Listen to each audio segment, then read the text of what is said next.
Queen Casino, where every moment is a win. Gulf Coast Bank and Trust is giving our customers the power to bank anywhere, anytime during this challenging event.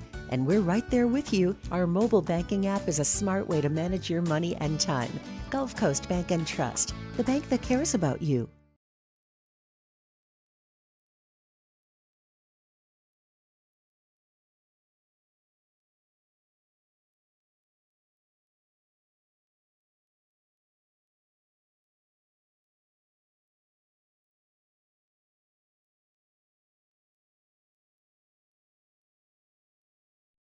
This is SportsCenter. I'm Doug Brown. ESPN has learned Michigan football coach Sharon Moore expects to be suspended for 2 games in 2025. That would be part of the university's self-imposed sanctions in the wake of the Connor Stallions advanced scouting scandal. The NCAA is scheduled to hold a hearing in June. The NBA playoffs continue, but ESPN's Brian Windhurst reports a key to the offseason will be the outcome of next Monday night's draft lottery. We have some highly competitive teams that are in the lottery that have a real shot. 2 teams, Houston at the 9th pick, and then San Antonio. Brian Windhurst on Unsportsmanlike. The Spurs have 2 lottery picks.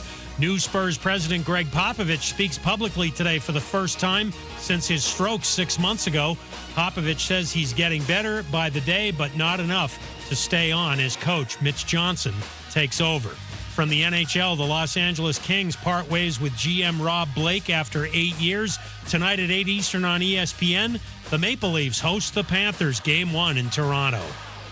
Hey, it's your resident Super Bowl champ, Chris Candy. Coming up Tuesday, I'll tell you the players left in the postseason who have the most to gain from winning a championship. It's Unsportsmanlike, weekday mornings at 6, right here on ESPN Radio, ESPN2, and ESPNU.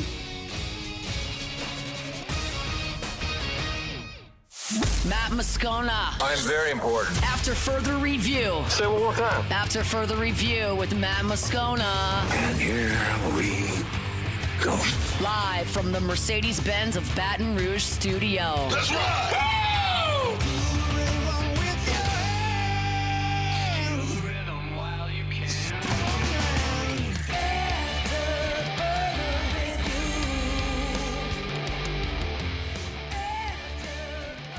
And off we go. Welcome aboard. Glad you're with us. AFR presented by Relief Windows. I'm Matt. This is Shaq O'Neal, and I hate Matt. Paul O'Neal. They're chanting Paul O'Neal's name.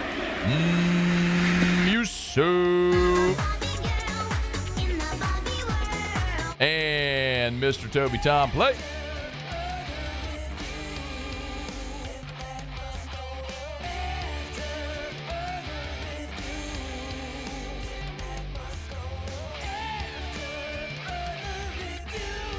All right, we're here. Glad you are as well. Get out there and make it a good one. Jasheen Davis, Saints defensive end. He'll be here in 1 hour. Brad Crawford at 24/7 next hour as well. David Dellucci in hour 3. Let us begin as we do every single day. It's time to pop the top on another edition of AFR with Bud Light. Drink easy. News we had anticipated for about a week came on Sunday night. Houston transfer safety AJ Haulcy does, in fact, commit to LSU, becoming the second commitment here of the spring portal window, joining Bernard Gooden, the defensive lineman from South Florida who had previously joined the Tigers, and now AJ Haulcy follows suit. You know, Brian Kelly at the end of spring practice, it was after the spring game, open practice, whatever you want to call it. It was just days before the spring portal window was set to open, and he was asked sort of what his team's approach was going to be. We played this for you several times, but just as a reminder, this is what Kelly said just days before this spring portal window was going to open. I like our roster right now. It wouldn't surprise me if we didn't have anybody in the portal, either leaving our program or adding. If you ask me right now, I would be happy to take this roster right into May. I can tell you we're not like actively saying we got to have this, we got to have that. If something shows itself that is an incredible opportunity, we're certainly going to investigate any time that we can help our football team. And so we're always going to be looking to help our team. So what would qualify as an incredible opportunity. I would suggest that the number one available safety in this portal window would qualify as an incredible opportunity. A guy that was a 3-year starter. AJ Haulcy began his college career at New Mexico. In 2022, became a starter as a true freshman. Had 87 tackles as a freshman. In one game against Fresno, he had 24 tackles. In one game. Dude's a tackling machine. After 1 year, he goes to the University of Houston. Has 98 tackles as a sophomore. And he was the Big 12's defensive newcomer of the year. What do you do for an encore? Boom, 2024, first team all Big 12. 74 tackles, 8 PBUs, 5 interceptions. That tied for the lead in the Big 12, the most interceptions in the conference.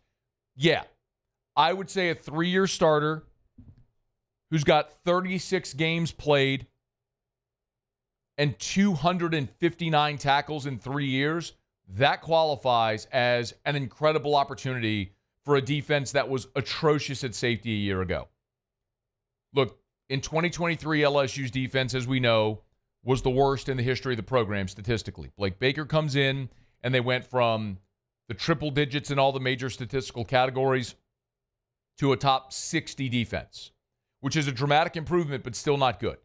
And the worst part of your defense was the safety play. Remember, we talked about it all throughout the season, how in that first month, they just rotated so liberally at safety, trying to find what would stick. And then ultimately what they did was they went with the veterans. Sage Ryan, Jordan Gilbert, Major Burns, and the young guys didn't play a lick the rest of the way.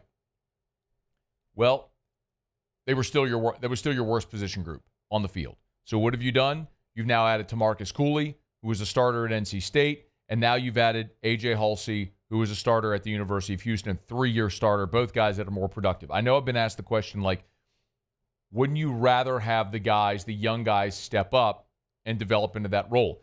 And the big question, the big difference is for guys like Deshaun Spears and Javen Toviano and Joel Rogers, the young guys that might take a step forward this year, that's a might. That's a if they take a step forward. They could take a step forward.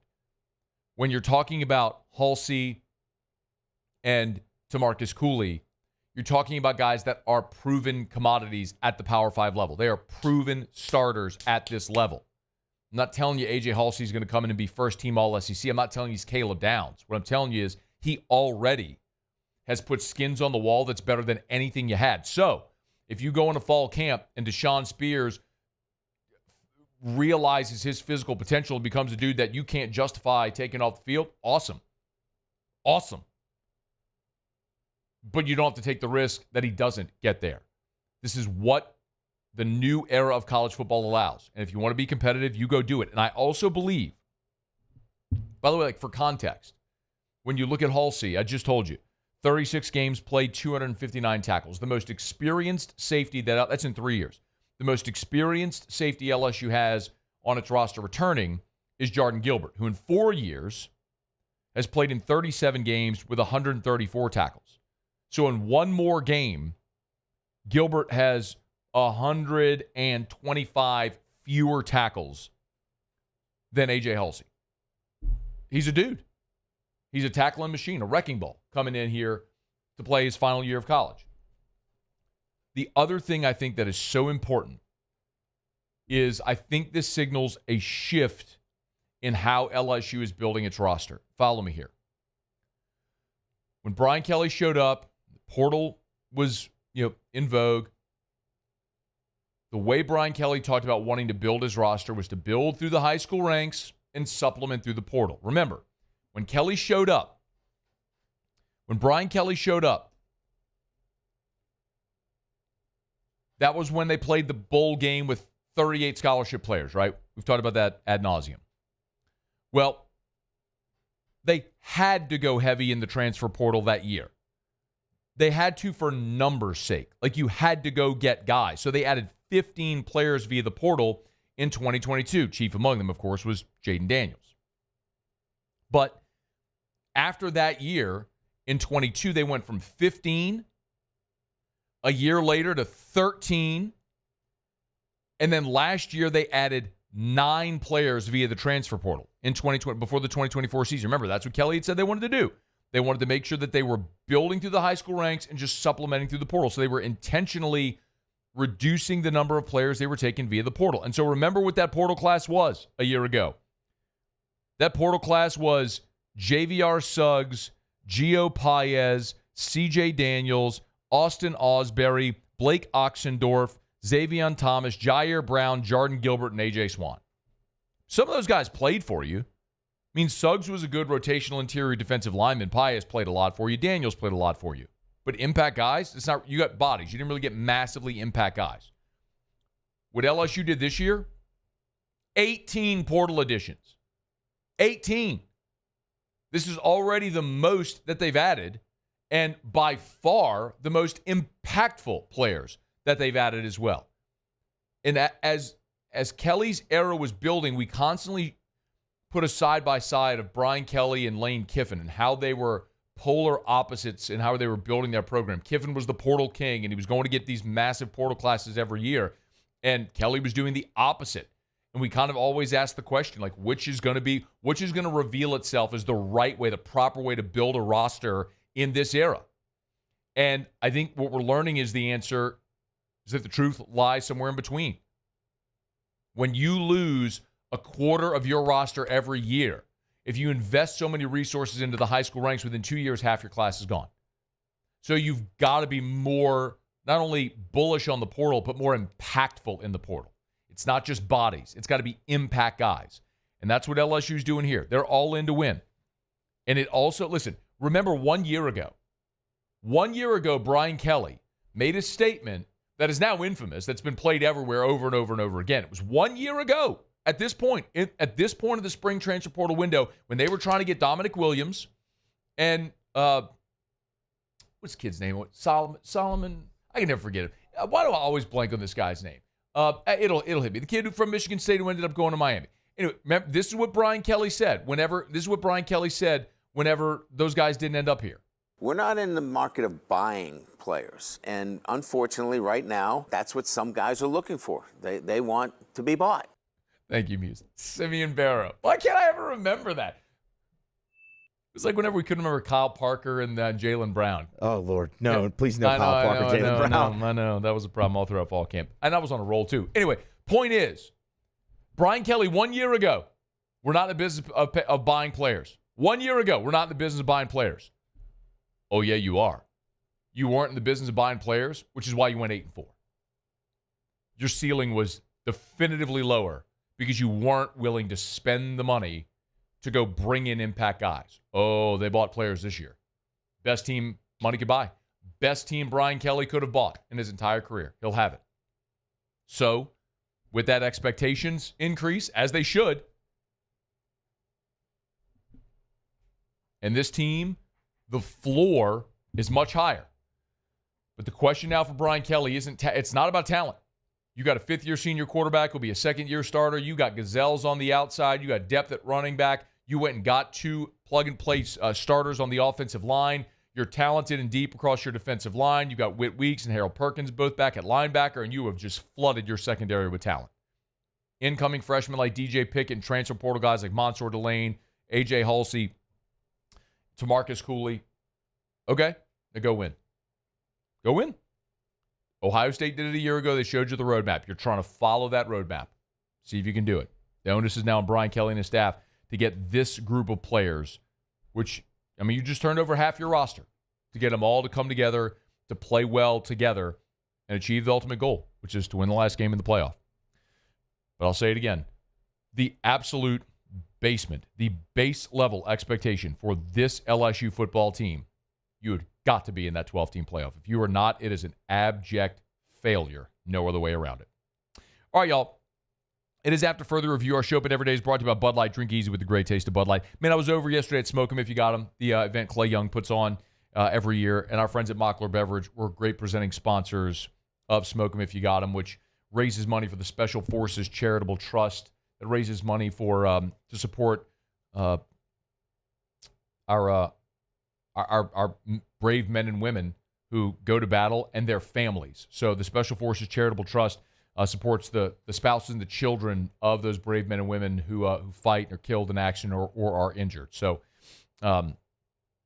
so worthy, and I know our friends at Mockler Beverage and Bud Light and Budweiser are thrilled to be a part of that they've been part of it every year. So 11 years now since its inception. One of the reasons I love being partnered with the Mocklers, they've just been great community partners.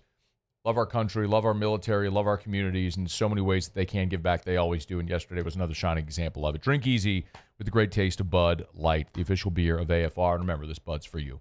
All right, it's after further review. Let me knock out a quick break, y'all. Come back out of obligation. We'll go from the good to the not so good. We'll talk about LSU baseball dropping the rubber match in College Station, dropping a series over the weekend. Stay here. It's AFR. After further review. Mother's Day is Sunday. Bom, bom, bom. That's right. Don't screw it up, guys. Make sure you take care of Mom. You can always get by Clegg's Nursery. They got you covered. A Clegg's gift card is always a great option for Mom. And they have tons of beautiful flowers and plants if you want to try that. Look, you can buy Mom roses that are going to die, or you can get Mom rose bushes. The double red knockout roses look amazing this week with tons of blooms. It's a great gift for Mom. They've also got other plants and flowers. They got the butterfly bush if you want to check that out as well. Beautiful for Mom to plant in her garden or patio pots. They got you covered over at Clegg's Nursery. Any of the 4 locations: Seagan near Airline, LA 16 in Denham, Mid-City on Donmore, Garden Center on Greenwell Springs. And if you're not sure what to get Mom, get her a Clegg's gift card. Let her choose. But treat Mom this Mother's Day with our great friends over at Clegg's Nursery. Buy local, shop local. Happy Mother's Day from our friends at Clegg's Nursery. At Bayou Automotive, we believe in a sales process that puts you first. We want you to experience an easy purchase with clear pricing and great service. Let Bayou Ford and Bayou Chrysler Dodge Jeep Ram be your trusted partners in finding your perfect vehicle. The crew at Bayou Automotive is going to do right by you.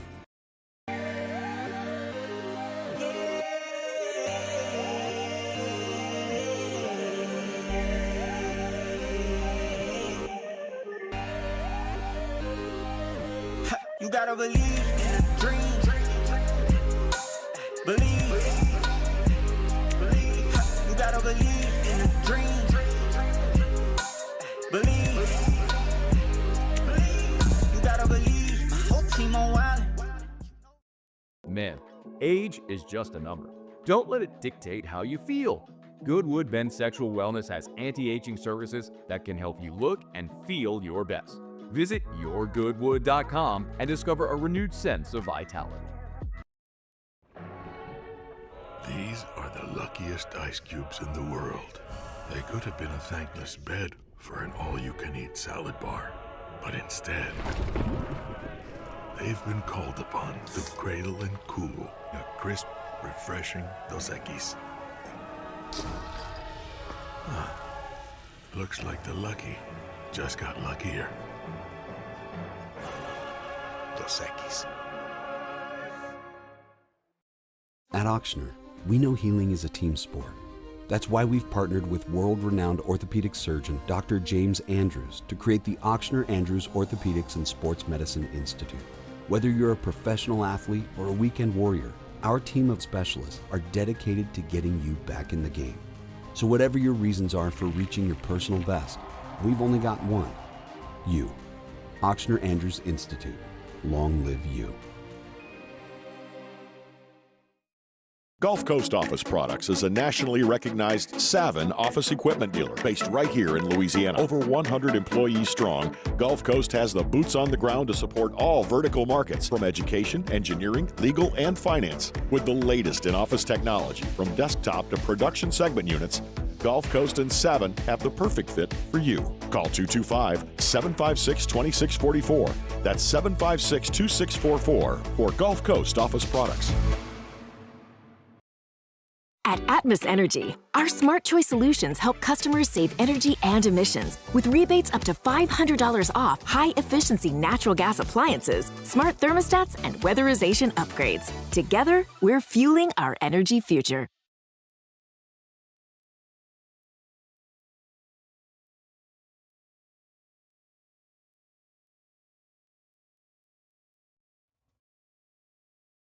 After further review, presented by Relief Windows. Windows, doors, siding, and oh yeah, they also do interior shutters.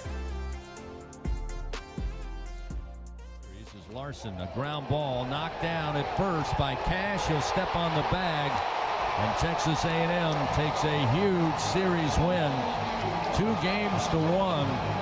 The come from behind 6-4 victory here in Bryan College Station.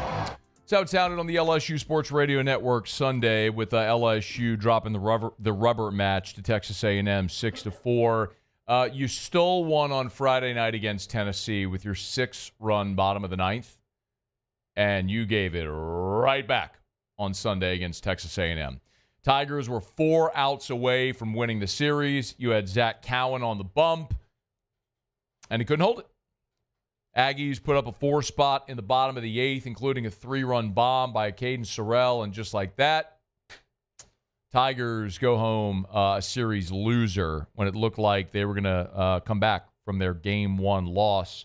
A dominant performance by Anthony Ianson, and then winning Game 3, but wasn't to be. So now, with 15 league wins and 6 to go, I believe you got to go 4-2 over your next 6. We'll talk about throughout the week how they might be able to get there with Arkansas and South Carolina ahead. A few observations from the weekend. I think it would be very easy and natural to start with where they finished and how it came apart on Sunday, but I'm not going to do that. I'm going to start with Anthony Ianson because it warrants the lead. Because I'll tell you, we're not going to look back at this season and think about the Texas A&M series. We're going to look back at this season and think about what happened in the postseason. Because for better or worse, good, bad, right, wrong, that's how every LSU baseball season is judged. What do you do in June? Right? That's all that matters. I mean, the 2013 and 2015 LSU teams are arguably two of the greatest teams that we've ever seen wear the purple and gold. Nobody remembers them because they both went to Omaha and had an early exit.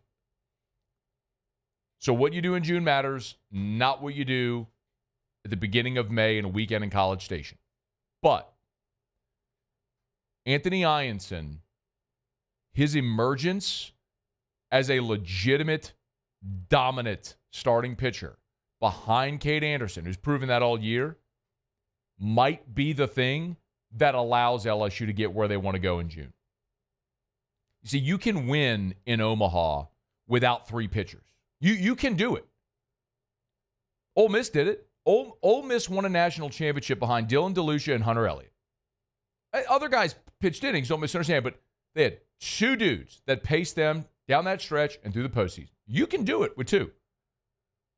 You can't do it with 1.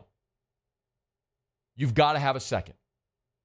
And my goodness, does LSU look like they have a second right now. Anthony Ianson was absolutely magnificent on the road in that venue after you just got handcuffed and lost Game 1 3-1 to come back, get no run support, and to win that game 2-1, the only blemish, a solo shot. Complete game, 1 run on the solo homer, struck out 14. He was absolutely awesome. Here was Jay Johnson after the game on the performance by his righty. Anthony, that's all that needs to be said. He's one of the best pitchers in the country, and I'm glad everybody got to see that last night. I said this yesterday, as you're going through this new era of college baseball recruiting, in the summertime, whether you get a player or don't, it's going to tip the scales for the season. And for this year, Anthony was that guy for us, and just what a performance. And, I just love how he's continuing to get better as the season goes along. It hasn't looked like that all year, but as Jay said, getting better as the season goes along. One of my mantras you hear me say in February, you are allowed to improve. The baseball season is an evolution. You evolve throughout the year until you find what you hope is your best form by the time you get to June, and hope you play your best at the end of May and through June.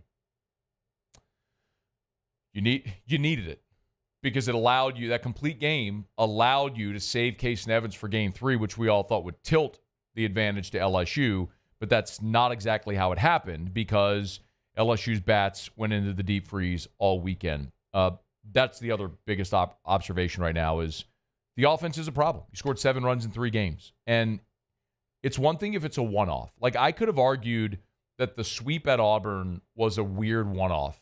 You scored 8 runs that weekend. 4-2-2. On the road against a team that's not great. That looked at the time like an outlier. But now you're starting to look at the last month in totality. Or we could have looked at the Oklahoma weekend and said, yeah, but it was 40 degrees and the wind was blowing in. It just wasn't a very offensive weekend, which it wasn't. But that followed by Auburn made you go, And then you played Bama, and that wasn't a great offensive weekend. You scored 11, 4, and 4 in those 3 games. And then you played Tennessee, where you were no hit into the 6th inning in game 1. You end up putting the 6th spot in the bottom of the 9th, but just 3 runs in game 2, and then you exploded on their bullpen. What's sort of been evidence now is you've been able to score in the midweek and on teams' bullpens. You're not hitting their best. The problem with this weekend against A&M is A&M's best hasn't been very good this year. I mean, that was a big talking point all throughout last week. Hat tip to Hunt Palmer, who wrote this over at LouisianaSports.net.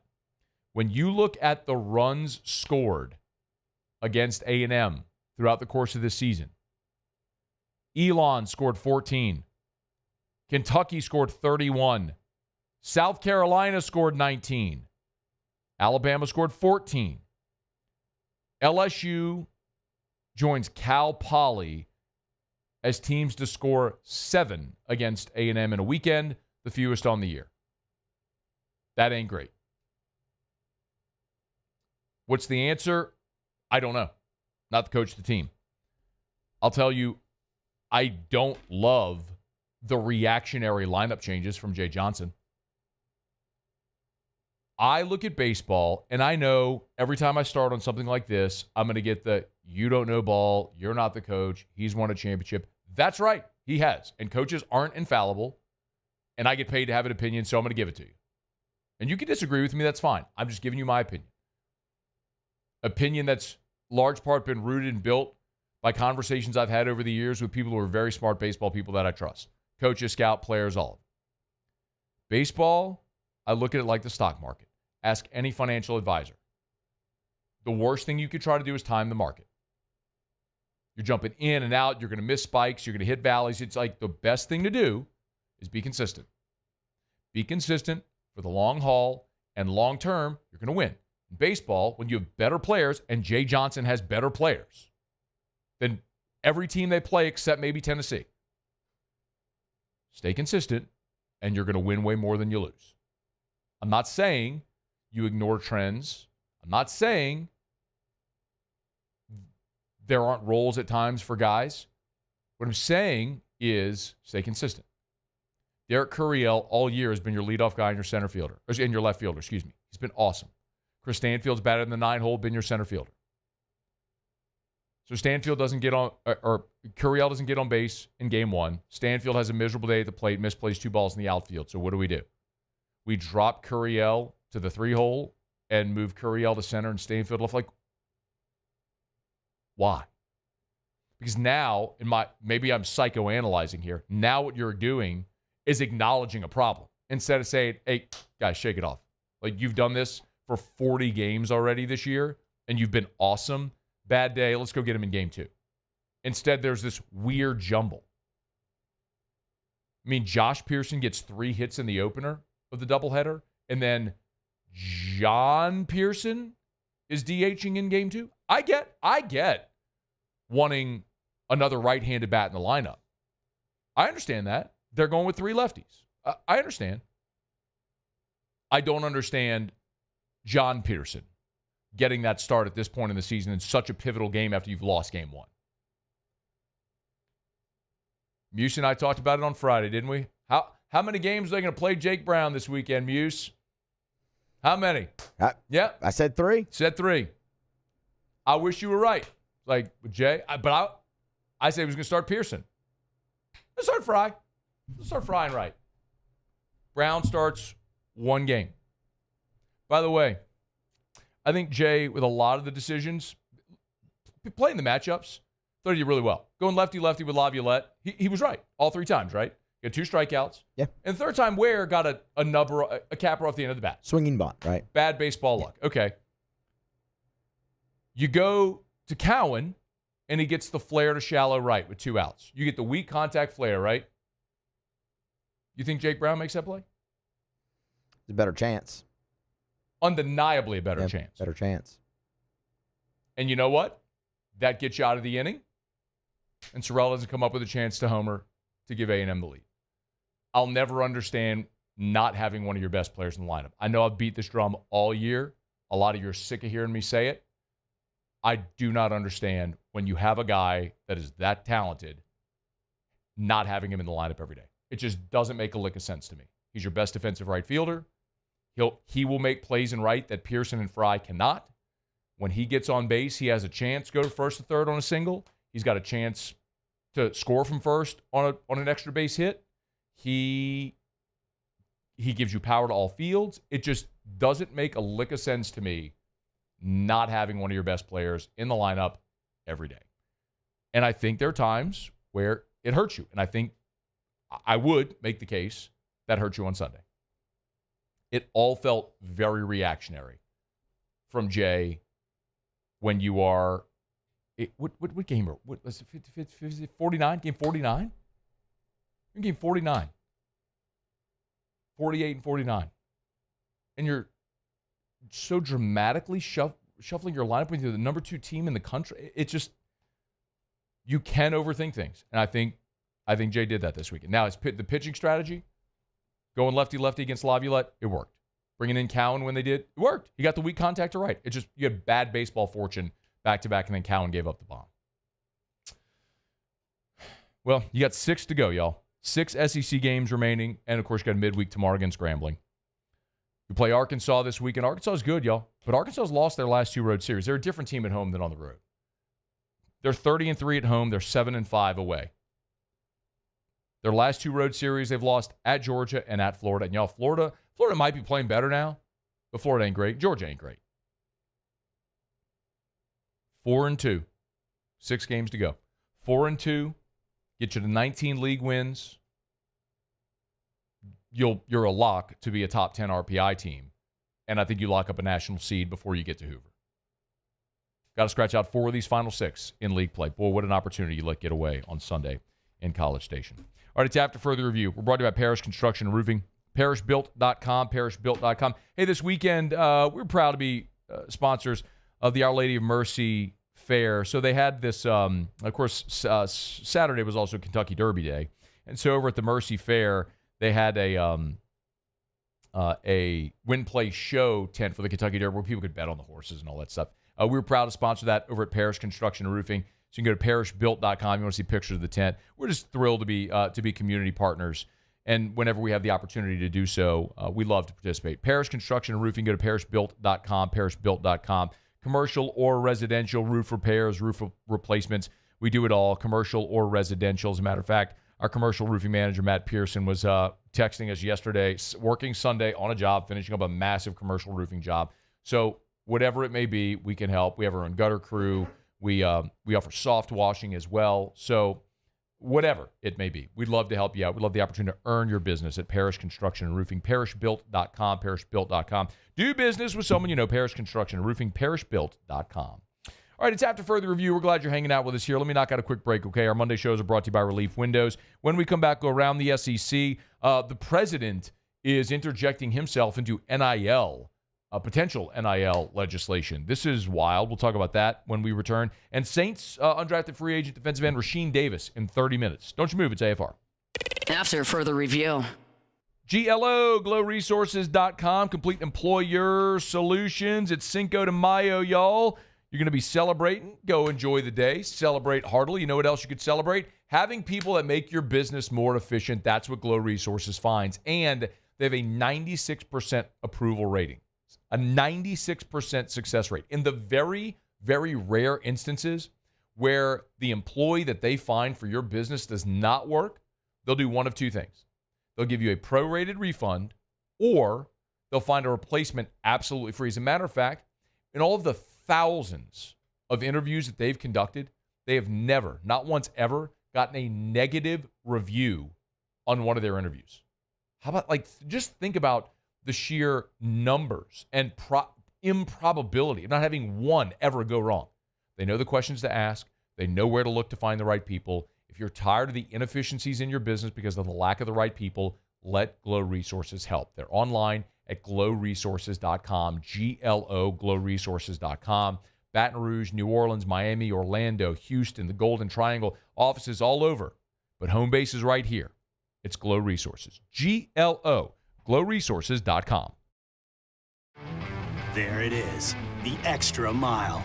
on the border of expected and extraordinary for those willing to go further, like vans customized for work or play, with safety and tech to keep you connected.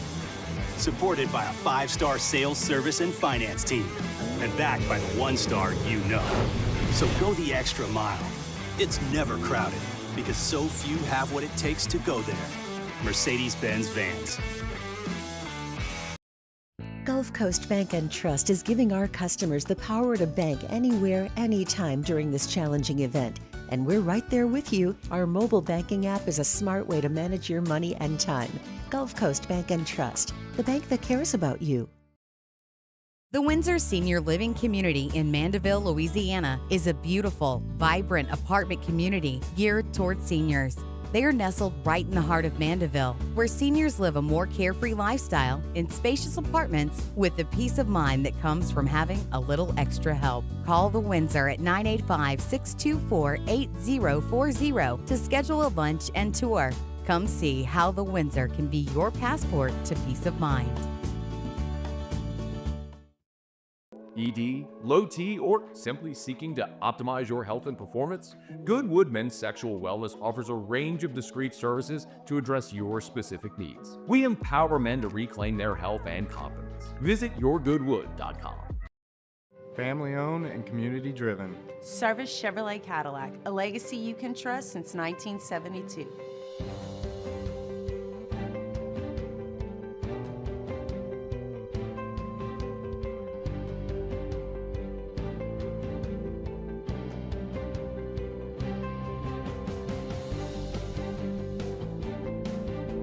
Service Chevrolet Cadillac, our family serving your family. For over 50 years. These are the luckiest ice cubes in the world. They could have been a thankless bed for an all-you-can-eat salad bar. But instead, they've been called upon to cradle and cool a crisp, refreshing Dos Equis. Looks like the lucky just got luckier. Dos Equis. At Bayou Automotive, we believe in a sales process that puts you first. We want you to experience an easy purchase with clear pricing and great service. Let Bayou Ford and Bayou Chrysler Dodge Jeep Ram be your trusted partners in finding your perfect vehicle. The crew at Bayou Automotive is going to do right by you.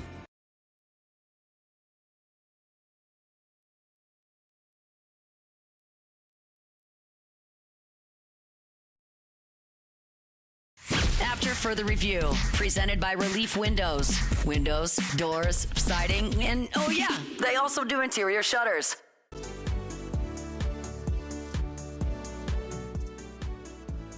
Oh yeah, I forgot. Jay Johnson also pinch hit a cold Tanner Reeves for Luis Hernandez, who doubled off the wall and homered in the game.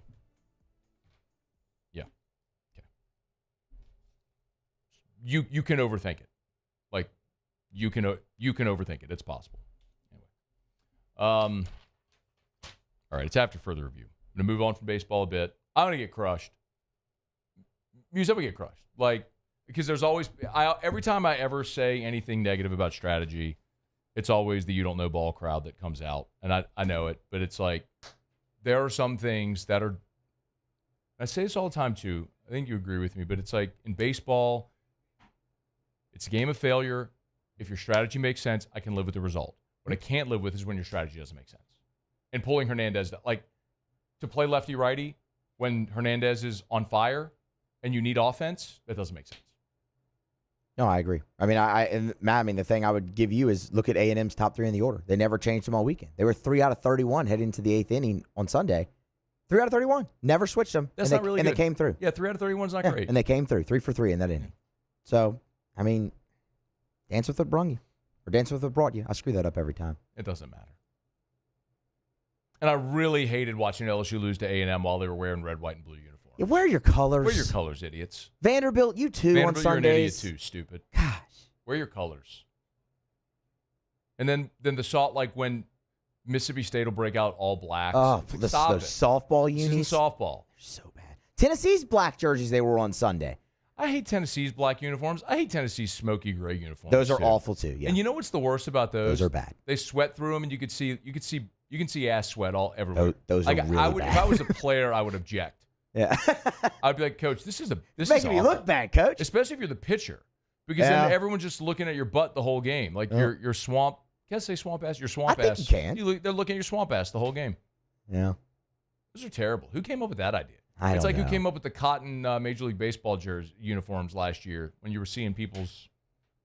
Oh, I forgot about Remember the that? Fanatics unis. Yeah. I forgot about it was like a real life Seinfeld episode when Costanza made them wear cotton uniforms. They all shrunk. That's what it was. It really was. That was so bad. Or when you could see the. Oh, I know. For those who don't know what we're talking about, I'm going to be very delicate here. But Major League Baseball, was that last season or 2 years ago? No, that was last season. That was the beginning of last season. It was the beginning of last year. They had new fabric uniforms that they implemented, and they were so thin that they were very revealing. That's a good word. That's exactly what I was going to say. Revealing, yes. I mean, there were you could see the outline of the nether region. I mean, very clearly. Not all Major League players wear cups. Better way to say it. Thank you. And they quickly pivoted. Thank goodness. Thank goodness they did. Sometimes you got to do that. So all that to say, whenever A&M, look, LSU scored 2 runs when A&M, they kind of botched 2 relays. Yeah. And the first one, especially. The second one, you still got to turn through. I mean, the ball, on the first one, the ball beat the runner by a good 10 feet, at least 10 feet. I mean, dead to rights. And the catcher just went through the wickets. He just couldn't gather the ball. But was that Braswell? It was. And I tweeted the baseball gods punishing A&M for not wearing their colors. Yeah. But then in the end, the little nubber off the bat, a little flare to right, they got good baseball fortune to win it. Maybe it's because they love America. It could be. Whatever. Could be. All right, it's After Further Review. Monday shows are brought to you by Relief Windows and ReliefWindows.com. Windows, door siding, Relief Windows, and ReliefWindows.com. Let's go around the SEC. Hit it, Muse. Around the SEC, bringing you the biggest news from the nation's best conference, the Kentucky Wildcats. UCF tight end Elijah Brown has signed with Kentucky. Took a visit to Lexington this past week. 6'5", 260. Spent a year at Alabama, 2 years at FAU, then UCF, now Kentucky. So he's on his 4th school. Wildcats have added 2 tight end transfers since last season. The Arkansas Razorbacks. Arkansas has added a transfer wide receiver, and it's a name that you should know well. Former Florida State wide receiver, Jaylen Brown. Often confused with Kyle Parker. I was about to say, this is not Kyle Parker, no, right? Not Kyle. Yeah, not Kyle Parker. He's a different guy altogether. He is. 6'1", 174. Of course, started his career at LSU. Played 9 games, 2 starts for the Seminoles this past year. Was dismissed by Florida State. So then they obviously entered the transfer portal. Now he's headed to Arkansas. The Texas Longhorns. Troy quarterback Matthew Caldwell has signed with Texas out of the portal. I spent 2 years at Gardner-Webb, then went to Troy last season. Actually played his freshman season at Jacksonville State. So in Jacksonville State, Gardner-Webb, Troy, and now Texas. Started the final 5 games of the season in 2024. He'll back up Arch Manning. The Missouri Tigers. Mizzou added a commitment from Ohio transfer defensive tackle Braylon Henderson, and out of Ohio U. It's the 5th season that he'll play here. He'll play his 5th season with the Missouri Tigers after the first 4 with the Ohio Bobcats. Over the last 2 years, Henderson 47 tackles in 26 games played. Okay, there you have it. That is around the SEC. We're brought to you by First South Farm Credit. Your first call, of course, if you're thinking of buying land, your first call should be to First South Farm Credit. You know, I was thinking about a lot of firsts today. I was thinking about LSU's first baseball national title back in 1991. I was thinking about the first time I ever drove a car. I was thinking about the first time I ever did a radio show. Not really. I'm just trying to underscore first. Kind of a branding thing there. That's why your first call should be to First South Farm Credit when you're thinking of buying land. Make your first call to First South Farm Credit, or log on to firstsouthland.com. That's firstsouthland.com. Buying land is different than buying a house. And when you're buying land, you want to deal with an expert who does one thing: help Louisianians buy land. So make sure your first call is to First South Farm Credit. FirstSouthLand.com. That's FirstSouthLand.com. Could New Orleans' next Super Bowl bid be threatened? I'll explain what I mean next. It's AFR. AFR. Get Gordon and get it done. Gordon McKernan Injury Attorneys.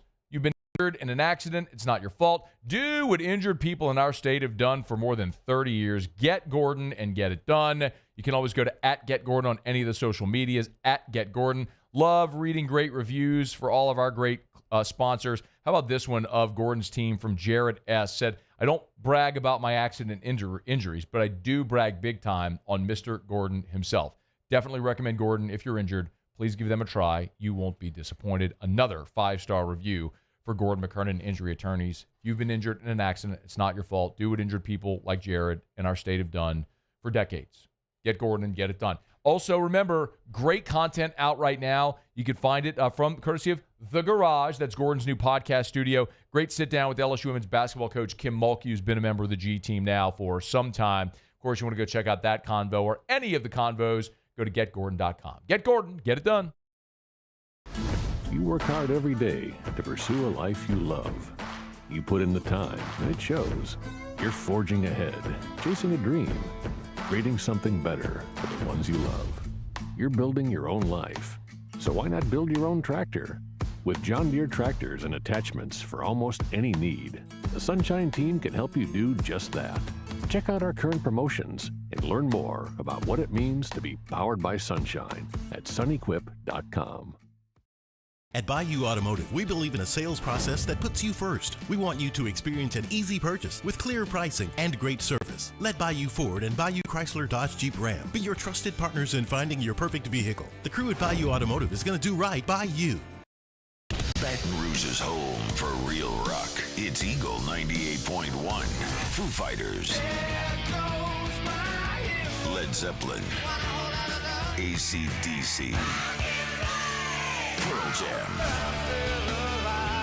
And the flagship home for LSU sports. Take us anywhere with the Eagle 98.1 app. Eagle 98.1 is the rock station. At Auctioner, we know healing is a team sport. That's why we've partnered with world-renowned orthopedic surgeon Dr. James Andrews to create the Auctioner Andrews Orthopedics and Sports Medicine Institute. Whether you're a professional athlete or a weekend warrior, our team of specialists are dedicated to getting you back in the game. So whatever your reasons are for reaching your personal best, we've only got one: you. Auctioner Andrews Institute. Long live you. Gulf Coast Office Products is a nationally recognized Savin office equipment dealer based right here in Louisiana. Over 100 employees strong, Gulf Coast has the boots on the ground to support all vertical markets, from education, engineering, legal, and finance. With the latest in office technology, from desktop to production segment units, Gulf Coast and Savin have the perfect fit for you. Call 225-756-2644. That's 756-2644 for Gulf Coast Office Products.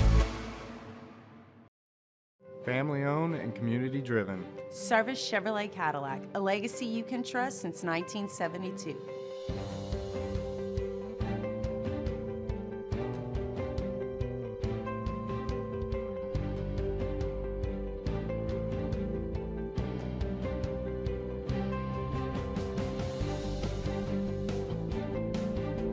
Service Chevrolet Cadillac, our family serving your family. For over 50 years.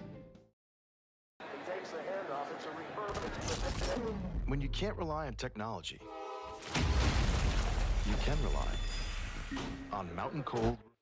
After further review, presented by Relief Windows. Windows, doors, siding, and oh yeah, they also do interior shutters. Good news for the District of Columbia on the football front. ESPN reported on Sunday night that D.C. is going to host the 2027 NFL Draft. So next year will be Pittsburgh. So 26 draft will be Pittsburgh, then 27 will be D.C. It said that the draft is expected to be held on the National Mall. That's where the Washington Monument stands. That'll be beautiful for television, great theater, great light shown upon our nation's capital. the draft, you might remember, began rotating in 2015. So now a decade removed, it's moved to a bunch of cities. I get asked all the time if New Orleans would ever bid on the draft. As I understand it, because it's the same weekend of Jazz Fest and the Zurich Classic, that New Orleans doesn't have the capacity to host another major event like that. So unless if one of those two things move, which I can't imagine that they ever would, it's unlikely that New Orleans would ever host the draft. But that's only part of this story. I mentioned that it's more good news for D.C. getting the draft. Less than a week ago, D.C. officials agreed to a deal that would lure Washington, the Commanders, back into the city and building a new stadium on the site where the original RFK stood from 1961 to 1996. So moving from Landover back into the District of Columbia. The deal was announced at the end of last week on the 28th.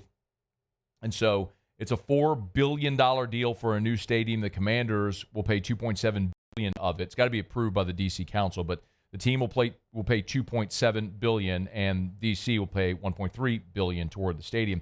All of this to say, and why it's relevant here, is because whenever a city gets a new stadium, without exception, that puts them in line to host a Super Bowl. So Roger Goodell even said at the event announcing the agreement that the stadium would, quote, dramatically, his word, increase DC's odds of eventually hosting a Super Bowl. So if you're just scoring at home, Santa Clara will host the next Super Bowl in February of 26, followed by Inglewood, so it'll be back in L.A., then Atlanta in February of 28.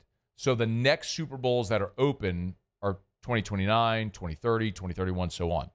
Well, 2029 and 2030 for New Orleans, there are major conflicts with Mardi Gras. So 2031 is the next target for New Orleans. That when the city leaders have sort of let it be known after they received such favorable marks for the Super Bowl this year, that 2031 would be the next target.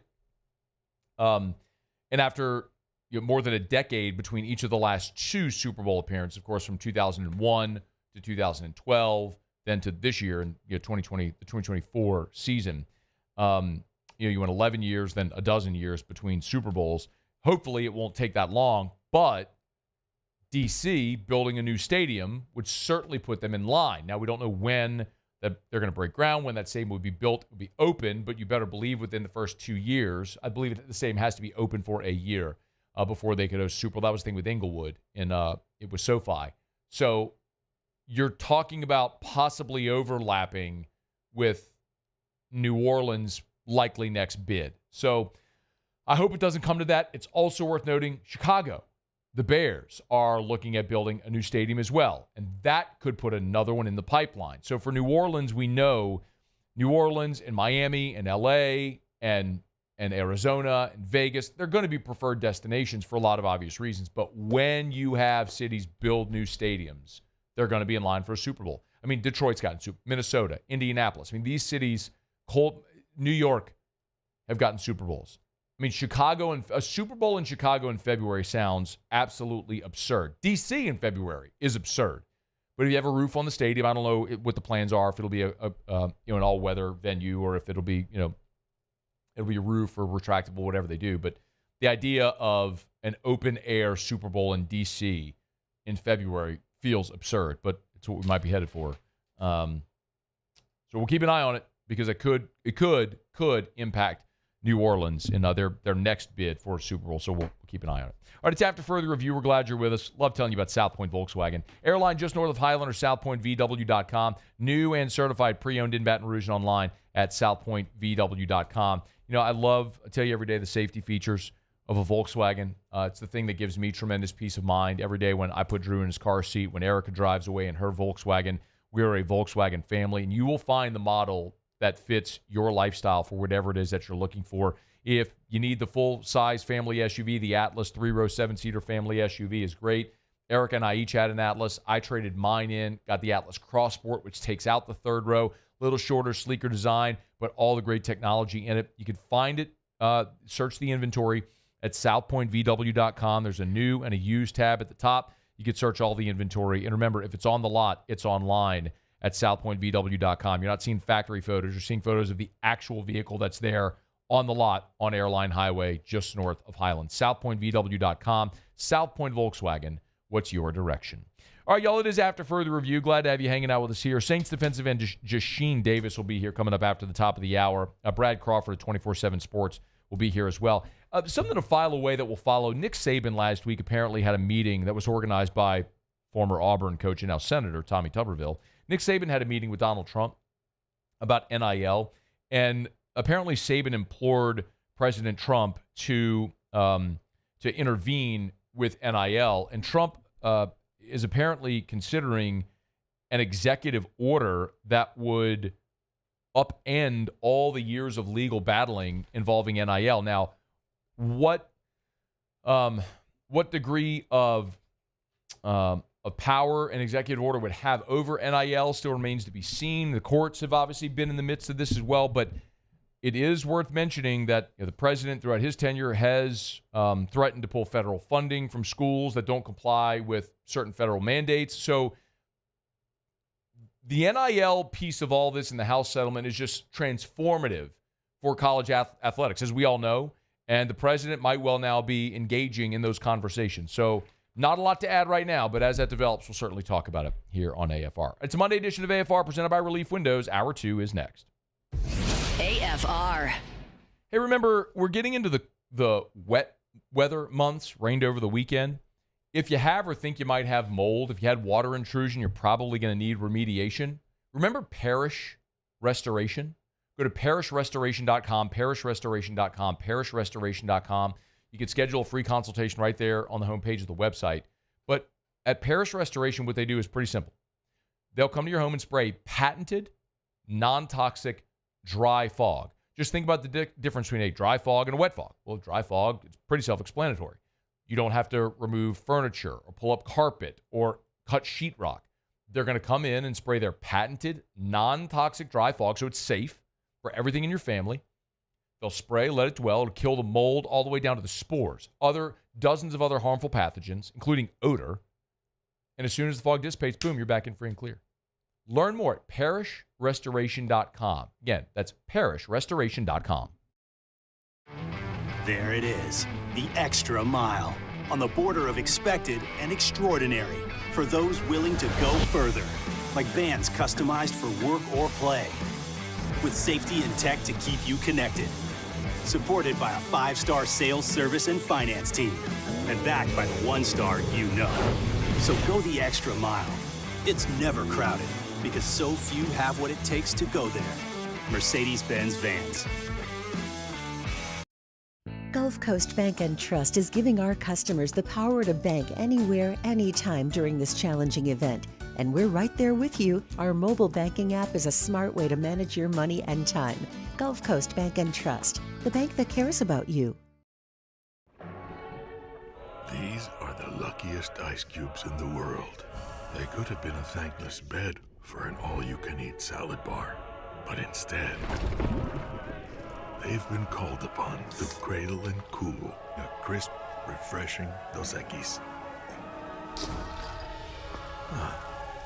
Looks like the lucky just got luckier. Dos Equis. It's not just a game, it's a religion. You've got your team colors, team swag, and now your very own website. LouisianaSports.net. Everything LSU, Saints, and Pelicans. Sports on demand. In-depth coverage by sports writing pros with continuously updated news. And with the LouisianaSports.net newsletter, you get pinged directly with top trending stories. Best of all, now and always. No paywall. It's free. LouisianaSports.net. Powered by 104.5 ESPN Baton Rouge. Your home for Louisiana sports. Man, age is just a number. Don't let it dictate how you feel. Goodwood Men's Sexual Wellness has anti-aging services that can help you look and feel your best. Visit yourgoodwood.com and discover a renewed sense of vitality. At Auctioner, we know healing is a team sport. That's why we've partnered with world-renowned orthopedic surgeon Dr. James Andrews to create the Auctioner Andrews Orthopedics and Sports Medicine Institute. Whether you're a professional athlete or a weekend warrior, our team of specialists are dedicated to getting you back in the game. So whatever your reasons are for reaching your personal best, we've only got one. You. Ochsner Andrews Institute. Long live you. Looking for the ultimate game day experience? Come to the Queen Casino in Baton Rouge. Savor game day platters and snacks, plus drink specials at 1717 Kitchen and Cocktail. So come out for game day and let our team make you the MVP. The Queen Casino, where every moment is a win.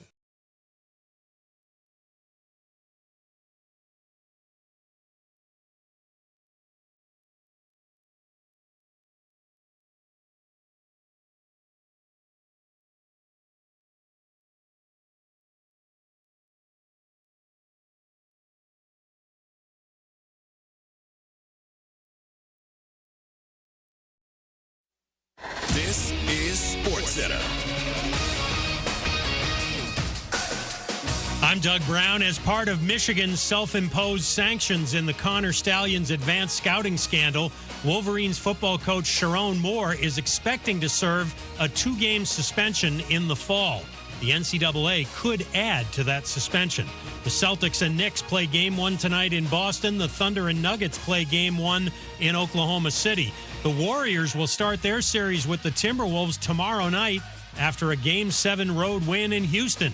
ESPN's Chris Herring. I think Jimmy Butler in that trade was the first kind of salvo from that standpoint, that this is a team that all of a sudden really believes that they can do this, that has the defense to do it, that has enough offense to do it when Jimmy's out there. And they have to feel good about themselves. Chris Herring on Unsportsmanlike. The second round of the Stanley Cup playoffs starts tonight at 8 Eastern on ESPN. The Maple Leafs hosting the reigning Cup champion Panthers. American Olympic swimmer Gary Hall Jr. gets his 10 Olympic medals replaced today. They were destroyed when Hall lost his home in the Pacific Palisades fire in January. Hey, it's your resident Super Bowl champ, Chris Candy. Coming up Tuesday, I'll tell you the players left in the postseason who have the most to gain from winning a championship. It's Unsportsmanlike, weekday mornings at 6, right here on ESPN Radio, ESPN2, and ESPNU.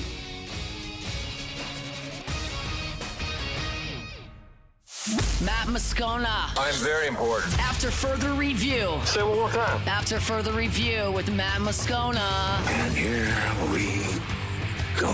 Live from the Mercedes-Benz of Baton Rouge studio. Let's ride!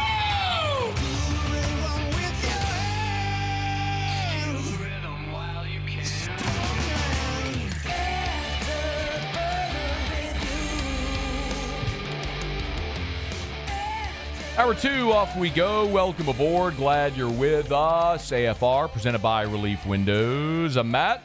Love you, Matt. Paul O'Neill. They're chanting Paul O'Neill's name. Used to. And Mr. Toby Tom Plate.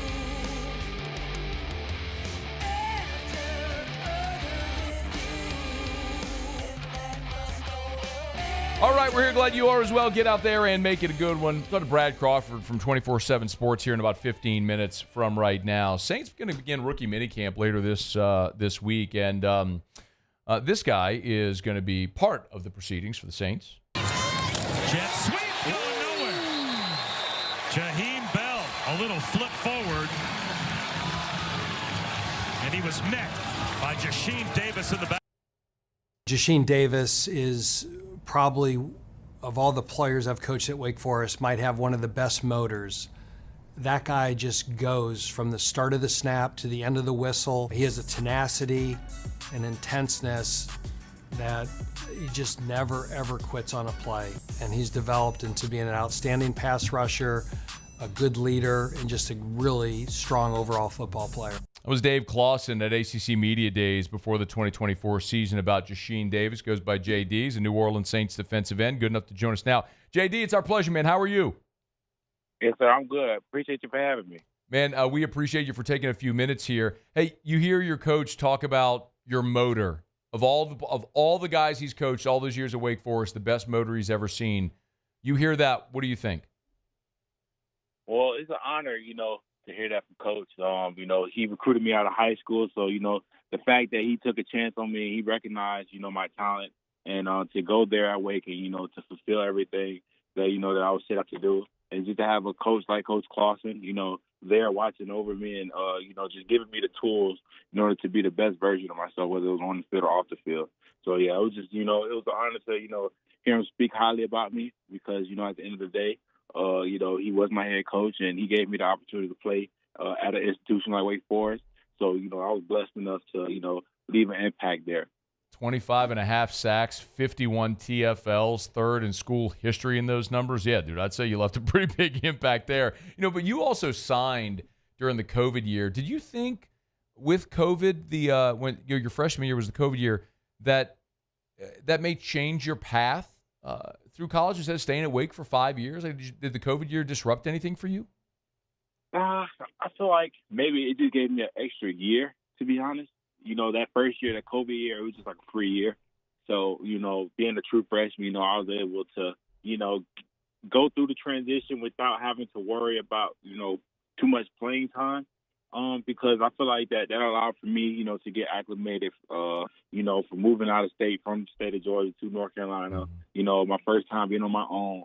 It was a lot to handle, but I feel like within that year, given that the year itself was tough, it just allowed for me, to just become equipped for, what life has to offer. You mentioned being from Georgia, from Snellville. Did you grow up a Falcons fan? Yes, sir. Yeah. Okay. I love this. I know. My family was a Falcons fan, so, when I got the opportunity from the Saints, I was blessed, man. And first and foremost, I want to thank the Saints for giving me the opportunity. That this is something that, that I dreamed of since I was, a little boy, since I was 6, since I first started playing football. And the fact that, that I'm still in the South region, that I'm still, close to home, even though, I'm away from home, I just feel like that it allowed for my family to come to the games. But, yeah, my family, yeah, we were Dirty Bird fans growing up. But, now I'm with the Saints, man. So now, it's time to take it to them now. All right, JD. So you signed with the Saints. You call your family and you're like, all right, who dat? What do they say? Well, they're going to have to say it for that week. They're going to have to say it. Just that week? I already know. When that time comes, we play the Falcons twice a year. So, each and every time that week comes up, man, it's just like college and high school all over again, to be honest. It's just on a magnified level. It's high school, college rivalries, but now, it's NFL rivalries, man. It's just growing up, it's just watching it. I know how intense those games are, So just being on the other side, I mean, it's something that, I'm excited to be a part of. Hey, so, just getting down to work and just daily deposits every day. I would just like to congratulate you, JD. You're finally on the right side. I mean, you know what it's like to walk into a building where you can see a Lombardi trophy. It's great, man. You'll get to see that this week. Hey, did Jasheen Davis is our guest, Saints defensive end.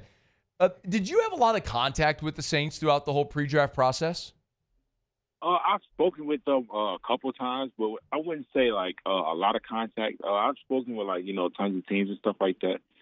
So going through the draft process, it was a once in a lifetime experience, and I had teammates before me, that went through the same experience, so they kind of gave me, tips because during that time you can talk to any team, but sometimes it might be the team that you least expect might come pick you up or draft you, and that's just what happened in this situation.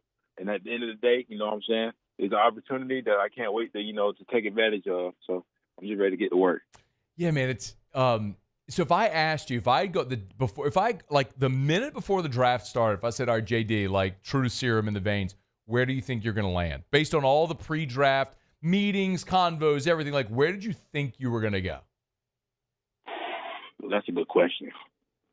To be honest, I couldn't say.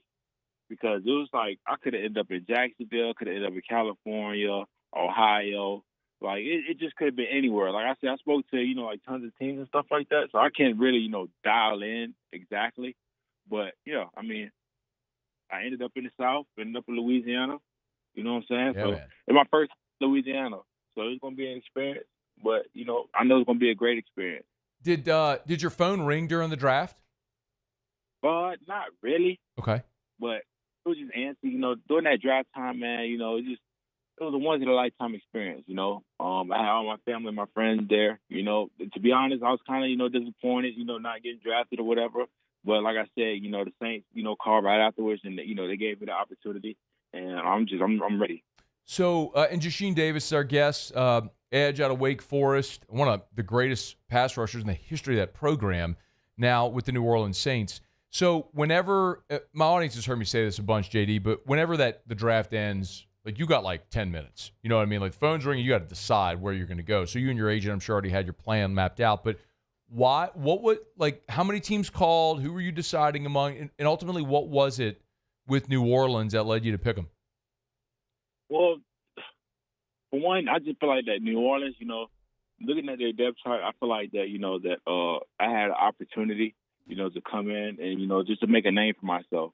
And I feel like that, also it's within close proximity. I'm not against, going across country or whatever, but I feel, if anybody had the option, to either stay close to home, they'll choose that any day.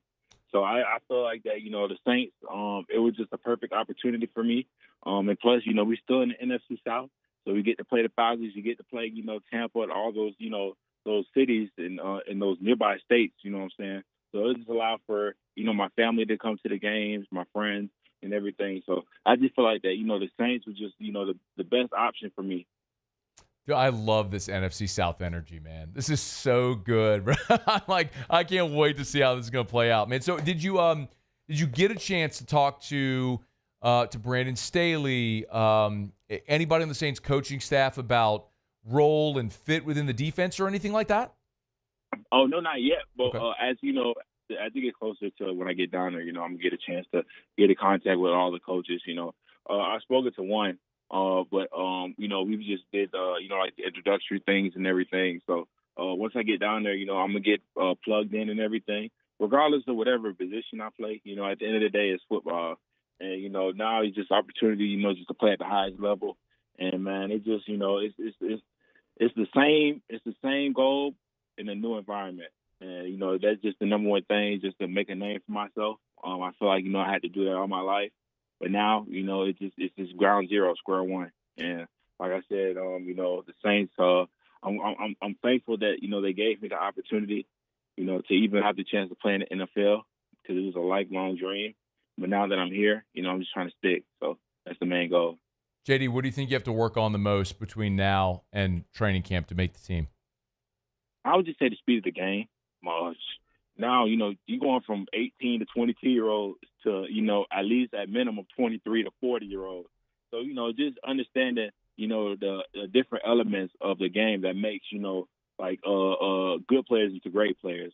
I feel like at this level, everything is all about technician and everything. And, the number one thing is motor and effort. And I feel like that, that's the fundamentals of football. And if you got the fundamentals of football, then, it could take you very far, And I just feel like that, just to learn from the vets and understand, what it took for them to get to where they are. So, as I, go along on this journey, it just allows for me to just learn and grow and just to be the best football player, the best person I could be.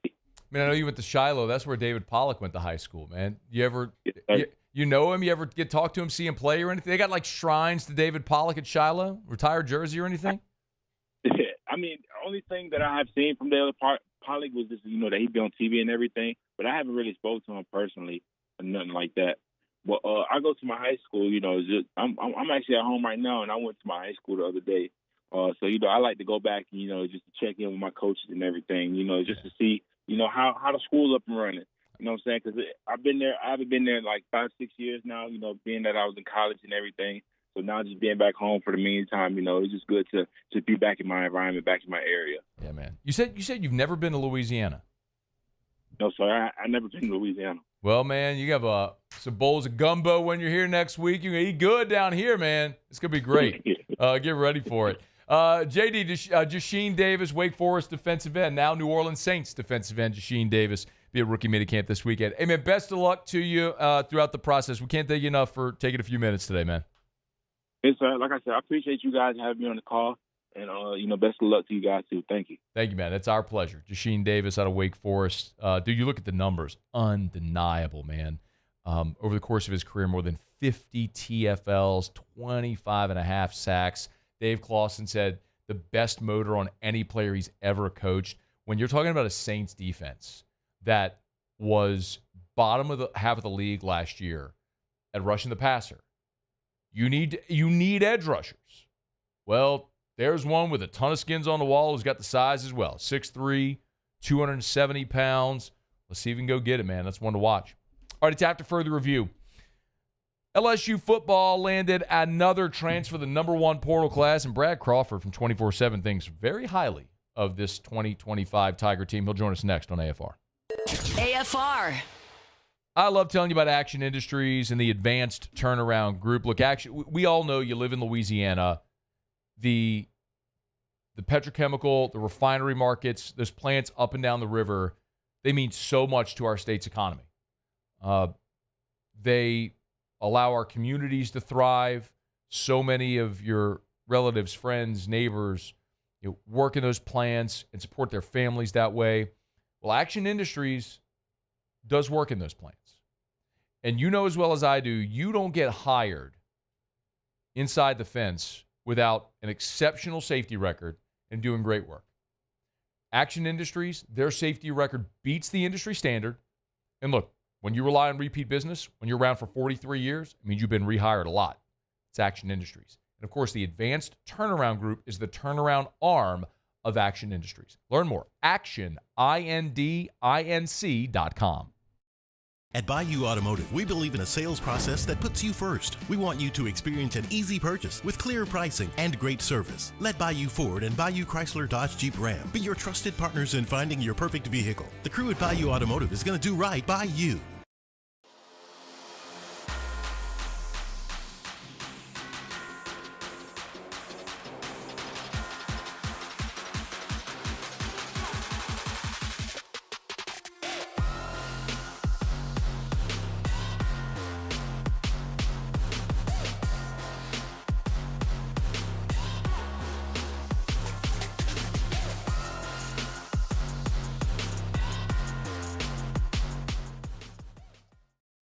ED, low T, or simply seeking to optimize your health and performance? Goodwood Men's Sexual Wellness offers a range of discreet services to address your specific needs. We empower men to reclaim their health and confidence. Visit yourgoodwood.com.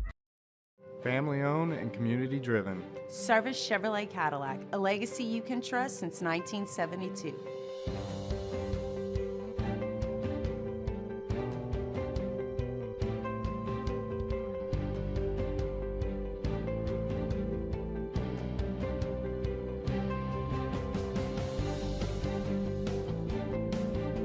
Service Chevrolet Cadillac, our family serving your family. For over 50 years. Gulf Coast Office Products is a nationally recognized Savin office equipment dealer based right here in Louisiana. Over 100 employees strong, Gulf Coast has the boots on the ground to support all vertical markets from education, engineering, legal, and finance. With the latest in office technology from desktop to production segment units, Gulf Coast and Savin have the perfect fit for you. Call 225-756-2644. That's 756-2644 for Gulf Coast Office Products. These are the luckiest ice cubes in the world. They could have been a thankless bed for an all-you-can-eat salad bar. But instead, they've been called upon to cradle and cool a crisp, refreshing Dos Equis. Looks like the lucky just got luckier. Dos Equis. At Bayou Automotive, we believe in a sales process that puts you first. We want you to experience an easy purchase with clear pricing and great service. Let Bayou Ford and Bayou Chrysler Dodge Jeep Ram be your trusted partners in finding your perfect vehicle. The crew at Bayou Automotive is going to do right by you.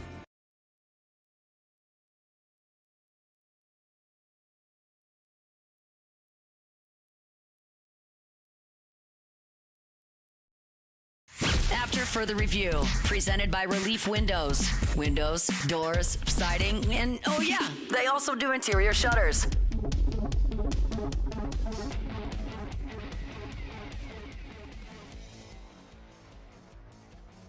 LSU added AJ Haulcy to its portal haul over the weekend. 18.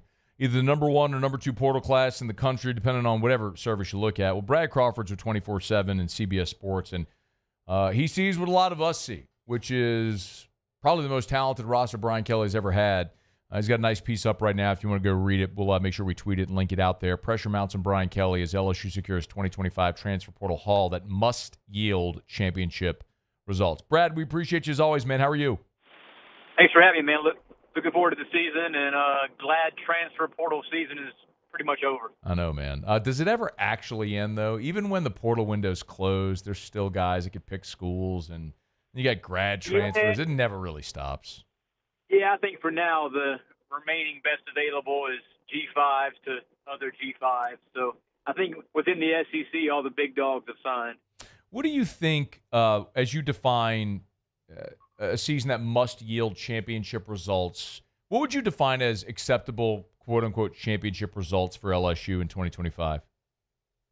Yeah, I think they have to be in the SEC championship conversation in November, coming down the stretch. I mean, I pretty much said in my column today, man, that if this program fails to make the playoff here in Brian Kelly's 4th year with the best roster that he's had in Baton Rouge, I would consider it a failure. I think Alabama and LSU both, those two programs right now are on great footing to make a playoff appearance. I don't know if they're going to win out championship, but certainly you bring Garrett Nussmeier back, a guy that I projected to be the top pick in next year's NFL draft. He's my number 1 quarterback ahead of Arch Manning. So I just find it very interesting that, I think Brian Kelly sees the same expectations all of us media types do. It's playoff or bust for Baton Rouge. It's why he's in Baton Rouge, right? I mean, he left Notre Dame because he thought he could win a championship here, and he's finally got the resources and seemingly the roster to do it. Look, you take more of a 10,000-foot national view where we're super hyper-focused on LSU and the SEC. When you look at what LSU is coming back and what they've added, how do you think this roster stacks up with the top rosters nationally? I think at linebacker, it's one of, if not the best, 2 linebacking core in college football, with Weeks and Harold Perkins. I mean, Harold Perkins 3 years ago was one of the top freshmen in the country, battled through the knee injury, and now I think he's going to be a pivotal factor in this championship race. They added who I consider the fastest player in college football in Barian Brown. Maybe he wasn't the wideout a lot of UK fans expected, but, man, a lot of that had to do with just bad quarterback play in Lexington, and now he gets to, have balls thrown to him by Garrett Nussmeier. The one question I have, if there is one for LSU, is the offensive line. Lost a lot of talent up there, including, tackle Will Campbell, who's not only a great player on the field, but was a great locker room lead as well. I think Brian Kelly would tell you the same.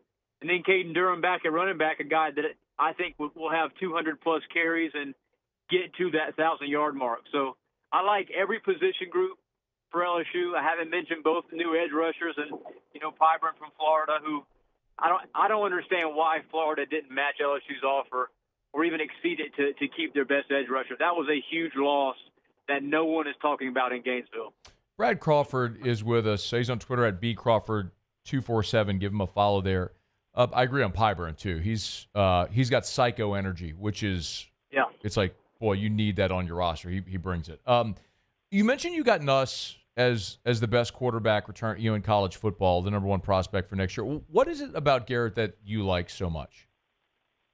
There are glimpses that I've seen the last couple of years out of Nussmeier that, he just has number 1 pick written all over him, even more so than his size at 6'4", 6'5", 235-ish. I think he leads the huddle. That's a lot of the unwritten type thing that NFL scouts look for. We haven't seen enough from Arch Manning to consider him college football's top quarterback. I know he's the Heisman front runner, but, man, I need to see it happen against elite competition. And what I saw in the 4th quarter from Garrett Nussmeier against Ole Miss specifically, that, great comeback in Tiger Stadium, completing several 4th downs with NFL-level throws. That to me showed me that he's the gunslinger type. He's not scared to make any throw in tight windows. Maybe he turns it over a bit too much for Brian Kelly's liking right now, but I think we see a 35 touchdown, 3,000-yard season at a Nussmeier, and at the Combine next February, he's going to be a heck of a player. There's a lot of people here, Brad, having the convo about Nuss in the same way that we did with Jaden Daniels, Joe Burrow. Not saying he's going to win the Heisman, but both of those guys went from good first year starting at LSU to like they hit the kaboom in their second year as a starter, fifth year in college, which is the situation that Garrett's walking into with a bevy of talent around him. When you look at LSU nationally, who are the other rosters that they stack up to? If LSU's got a potential Heisman quarterback and a playoff roster, who are the other teams that you think are right there in that conversation? Yeah, and, to further your previous point, Jaden Daniels had Joe Sloan coming back, and so does Nussmeier. So if I'm an NFL franchise, I feel pretty good about the development at the position based on what Sloan has been able to do on BK's staff. But as far as other elite rosters, man, I really like Penn State. I mean, even James Franklin, who's known for, second half coaching gaffes, he can't mess this one up in Happy Valley. Drew Aller back, he's a top 5 pick, 2,000-yard rushers, very good defense back despite losing Abdul Carter, the third pick in the draft. I like Penn State's roster. Ohio State, I think with former Bama signee Julian Sand at quarterback, I don't think they'll miss a beat. The one question I have with Ohio State is they lost a lot of pass rush talent up front. And I don't know if that defense, despite having Caleb Downs back at safety, is going to be as good as it was last year. But Penn State, Texas, and Ohio State are my kind of 4 teams and LSU are my 4 teams that have just superior rosters to other programs in college football. Brad, you also today, in addition to the column about LSU, put out a way too early bowl and playoff projection. You have LSU in as a 9 seed playing Oregon, having to travel up to Eugene and losing that game. I'm interested also in your take on Alabama, because you can't really have an SEC conversation without in some way referencing what Alabama's going to do. Why are you bullish on Alabama despite losing so much from a year ago? Yeah, man, this time last year I was one of the few national guys who did not have Alabama in the playoff in DeBoer's first season. Feinbaum chided me for it. A lot of others did too. But I just didn't see it on paper. And this year's a little bit different because I think they're going to have better production in the passing game with Ty Simpson back there. No disrespect to Jalen Milroe, but there were times, man, where on third down you sort of knew what Bama was. If you had the first read covered up, then Milroe was going to run it, and as long as you tackled him, which LSU did not do a good job of doing. No, they did. You could beat them. But I just like Bama's secondary, and the defensive line brings back L.T. Overton, the former A&M transfer. And, I mean, the pressure's on Kalen DeBoer, just like Brian Kelly. He's got to make the playoffs this season, man, or the natives in Tuscaloosa will not be pleased. Yeah, man. I tell you, I was I agreed with you, Brett, on Bama not being great last year. As my audience well knows. I made a lot of pretty overt statements, a lot of loud yelling statements. You weren't a Lenora Sellers fan either, and he proved you wrong in the second half. No, actually he didn't. I think Lenora Sellers is a great athlete and a good runner. I don't think he can throw the football a lick, and I think he's massively overrated. So, but we'll see how that plays out. Yeah. No, and you know what? You're seeing that in mock drafts, Brad. We also saw Spencer Rattler as a first overall pick in mock drafts, and he ended up losing his job that season. Right. So, the way too early thing is a fun conversation to have, but I think Lenora Sellers got a long way to go, man, as far as a passer. We'll see how it all plays out. But yeah, you and I think you see eye to eye on Bama a year ago. We'll see how it goes this year. Brad Crawford on Twitter at @BCrawford247. Man, always good to chat. We appreciate you for taking a few minutes today, man. Thank you.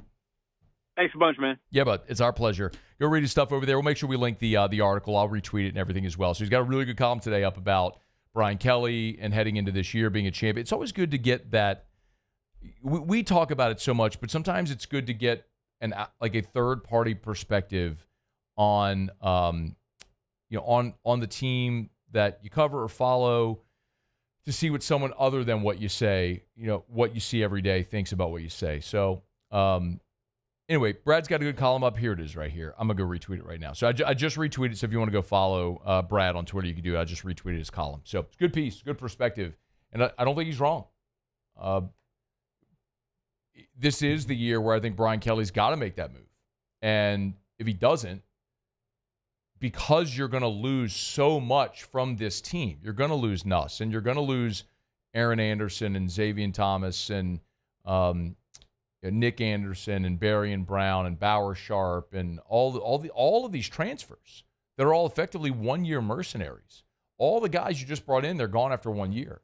So you were going to have a massive turnover in 2026, including a quarterback. So it does feel like, man, this is the year. You got to go do it. In any event, we'll see how it plays out, man. Appreciate Brad for a couple of minutes. All right, David Dellucci's here in 30 minutes. We'll talk some SEC baseball with Luch coming up here in about half an hour. Brought to you by Relief Windows and reliefwindows.com. We'll knock out a quick break. LSU got some good news on the hardwood as well this weekend. We'll talk about that as we come back on AFR. AFR. We are brought to you by Goodwood Men's Sexual Wellness. Visit yourgoodwood.com, yourgoodwood.com. As a matter of fact, I had a convo with Gabe over there today. It's been 3 weeks since I started BPC 157. It's peptide known to help and aid with recovery. Taking that for my back, and he was just checking in. He said, "I got a note in my notes to call you every 3 weeks to check on you." So I appreciate Gabe for reaching out. That's the kind of service and customer service and attention to detail you're going to get.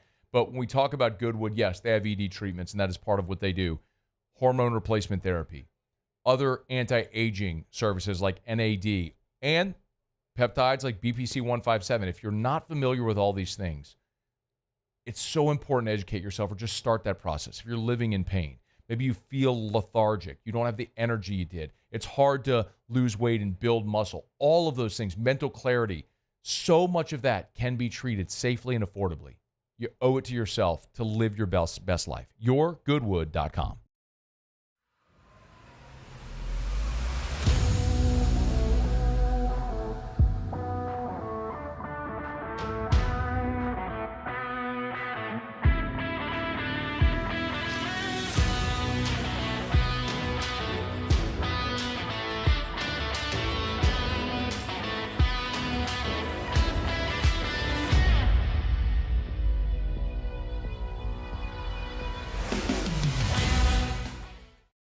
Man, age is just a number.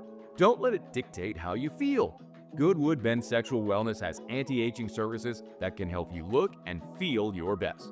Visit yourgoodwood.com and discover a renewed sense of vitality. At Ochsner, we know healing is a team sport. That's why we've partnered with world-renowned orthopedic surgeon Dr. James Andrews to create the Ochsner Andrews Orthopedics and Sports Medicine Institute. Whether you're a professional athlete or a weekend warrior, our team of specialists are dedicated to getting you back in the game. So whatever your reasons are for reaching your personal best, we've only got one: you. Ochsner Andrews Institute. Long live you.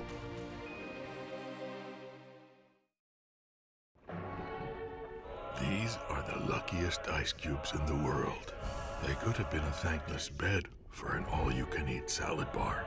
But instead, they've been called upon to cradle and cool a crisp, refreshing Dos Equis. Looks like the lucky just got luckier. Dos Equis.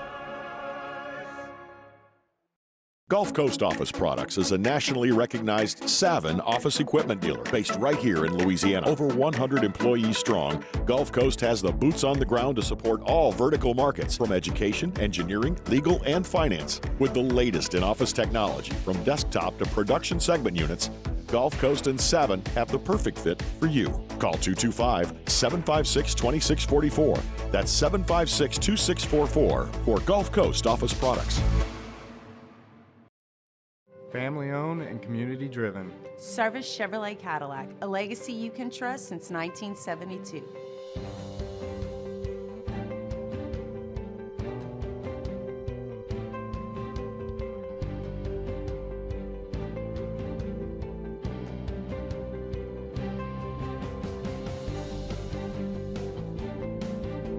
Service Chevrolet Cadillac, our family serving your family. For over 50 years.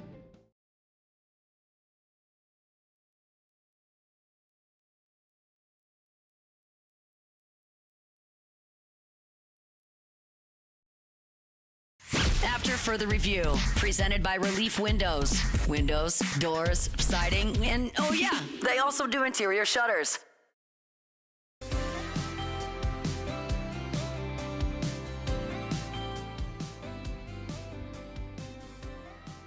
Remember, you can always email us, tweet us, text us in the 225-396-4400, 396-4400, 396-4400.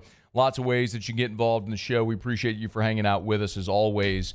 So feel free to jump in on the text line or tweet us at Matt Moscona or at 1045 ESPN. There were pros and cons. There was good and bad this weekend for LSU. Of course, the bad is that the Tigers, unfortunately, blew a lead in the bottom of the eighth of the rubber match and let a series win, a road series win, get away from them. The good is, of course, they landed AJ Haulcy, the top transfer portal safety in the country, and an 18th commit now. And they also landed another commitment on the hardwood. And if you were here late last week, told you the Tigers were trying to get to 13 when they added Pablo Tamba from Spain, UC Davis via Spain, or Spain via UC Davis. And, no, from UC Davis via Spain. Anyway, and that the 13th member, that they want to get one more, and it was very likely going to be an international player. And I want to remind you, and so that did happen, by the way. So on Saturday, LSU landed a commitment from Ron Zipper out of Israel. So he's a 6'4" guard. He's a lefty, sharp shooter, and he's 22 years old. He's been playing professional basketball for 4 years now in Israel.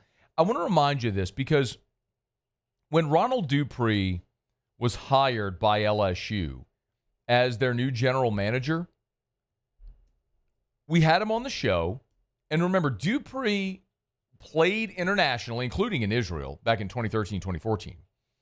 But he was most recently the director of global scouting for the Milwaukee Bucks. So this is a guy whose responsibility was to direct the international scouting efforts for this NBA franchise. Well, he takes that experience and brings it now to Baton Rouge. So naturally, LSU was going to look internationally. This is what Dupree said on this show back on April the 8th about tapping into the international markets. Going forward in college basketball, organizations, or I would say universities and programs that do it the right way, it will look like a pro model. And internationally, there's a market there for players, young players and young amateurs, because internationally, a lot of the young players that are on these EuroLeague, Euro Cup teams, they don't play a lot, but they're legitimate pro prospects for the NBA, but it's hard to tell whether they translate because they just don't play. And they don't get paid a lot. And so a lot of them want to display their talent. They're intrigued with college. They don't really have any restrictions for coming over from FIBA. So it's an untapped market, which,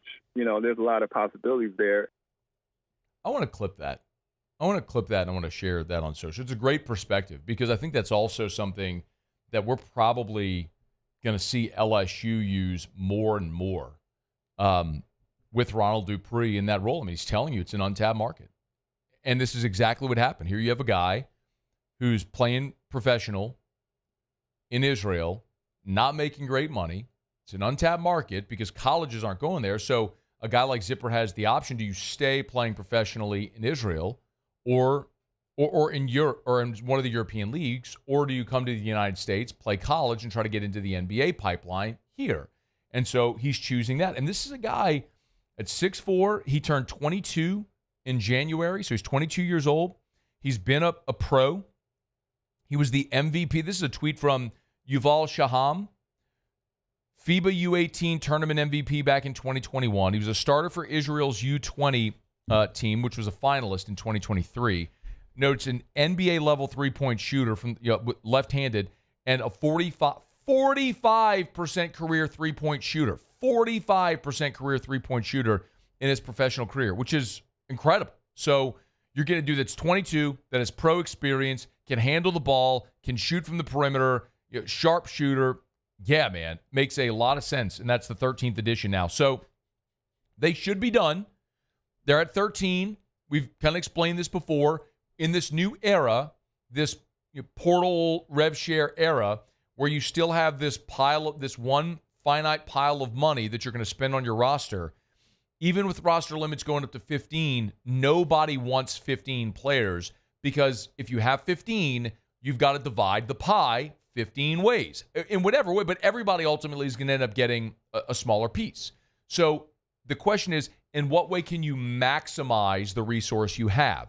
And so for LSU, the target number is 13, and they're there now. And barring something unforeseen, or as Brian Kelly would have referred to it, an incredible opportunity, I think they're done at 13, and clearly they've tapped into the international market, getting a Spanish player and an Israeli player to come to LSU to help fortify this roster. So that's it's an interesting get. It's shades of Dale Brown. I mean, Dale in his era, in the 90s certainly was heavily involved, 80s and 90s, heavily involved in recruiting international players here as well. I mean, famously, Arvydas Sabonis was supposed to be an LSU Tiger. They couldn't get him into the country legally, or out of his country, I guess is the way that would have gone. But in any event, a really interesting ad, and it's going to be, I think, a fascinating test case to see as you look for competitive advantages where LSU doesn't necessarily have the ability to go in home and recruit the best players from the high school level or the portal that are going to be picking Duke and Kansas and North Carolina and Kentucky. Like, you're not fishing in those waters. Well, what is an untapped market where you can go pull really good players? Well, Ronald Dupree said, I know one. Let's go get Ron Zipper from Israel. It's a 6'4" shooting guard, lefty, who shoots 45%. He's 22 years old, has been a pro for 4 years. How does that sound? Okay. Like it. So you've got 13 members of your roster now for next basketball season, and 11 of them are new guys. And Robert Miller didn't play a ton, and Jalen Reed was hurt for the bulk of last year. So really, you got a whole new roster. So the onus is now on Matt McMahon and this staff to see how they can make all these new pieces gel together, learn how to play together to get this team back into the tournament. Because you're going to go spend the way LSU has spent, invest the resources that they have, the expectation goes up. And just very clearly, that's what it is. They went and bought a roster that should be able to compete and get into the NCAA tournament. I think that's a base level expectation and a realistic base level expectation for LSU in the 25-26 season, which is come Selection Sunday next March, you better see LSU's name pop up on one of those lines, one of those seed lines. All right, it's After Further Review. We're brought to you by Lee Michaels Fine Jewelry, LMFJ.com, LMFJ.com for Lee Michaels Fine Jewelry. Mother's Day is Sunday, y'all. Remember, you can go to Lee Michaels Fine Jewelry. If you need to take care of mom, they got great gift ideas over at Lee Michaels Fine Jewelry. As a matter of fact, on the homepage of the website, they do have a Mother's Day tab. It's Mother's Day gifts for mom. You hit the Shop Now tab, and you can see so many different things, from beautiful necklaces and bracelets and pendants and rings and watches, and so many awesome gift ideas for mom, no matter your budget. LMFJ.com, LMFJ.com for Lee Michaels Fine Jewelry, with 9 locations in all, 2 locations in Baton Rouge, New Orleans, Lafayette, Shreveport. Remember, at Lee Michaels Fine Jewelry, you'll never, ever, ever, ever see a man-made or a lab diamond in one of their cases. This isn't a science experiment. It's your expression of love to her. And so that's why every single diamond comes from the finest diamond mines in the world. Every diamond is hand-inspected by a family member before it goes into the case. Thrill her with a gift in the red box this Mother's Day from Lee Michaels Fine Jewelry. All right, y'all, it is After Further Review. Been a good show, man. We are cruising along through this show. Glad you're hanging out with us here. We're talking some baseball with Luch coming up here in about 18 minutes from right now. David Dellucci of the SEC Network was watching Luch on Rally Cap last night a little bit. Always does a great job with that show. We also have a date for the NFL schedule release. We'll get to that coming up in hour 3. Still a lot to do, including auto locks. So get your questions, comments all in. Email us, tweet us, text us. Lots of ways you can get involved. Monday shows are brought to you by Relief Windows. We'll wrap up hour number 2 next with Tigers and the Pros. After Further Review. Graduation season is creeping upon us, and if you have family coming in town, remind them they can always stay downtown at the Watermark, Southtown at the Renaissance. 2 amazing hotel properties, the Watermark downtown, the Renaissance Southtown. Watermark, Baton Rouge's original high-rise building in downtown Baton Rouge, the old Louisiana National Bank building, gorgeous. They preserved the history while added all the modern amenities as well. It is the picture, the feel of luxury when you walk in. You want to enjoy downtown Baton Rouge and everything it has to offer. Watermark Baton Rouge is your only option. And it's walkable to the River Center. So if you're going to a graduation at the River Center, great. Maybe your graduation's at Southern or LSU. Awesome. Easy drive north of downtown or just south of downtown to Southern or to LSU. Stay there at the Watermark Hotel in downtown Baton Rouge. Of course, you can always go dine at the Gregory. They have great meeting space as well, from a dozen people up to large groups. You know where to go. It's Watermark Baton Rouge.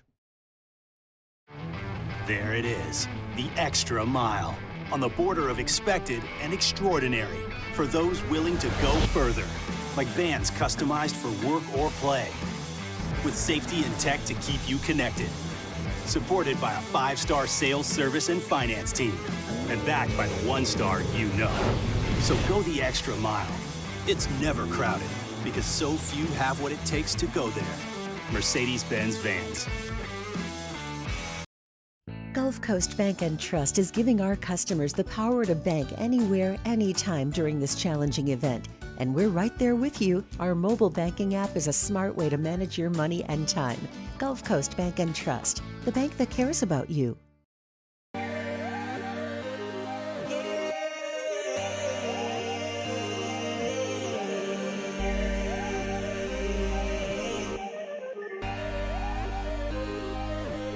You gotta believe in a dream. Believe. You gotta believe in a dream.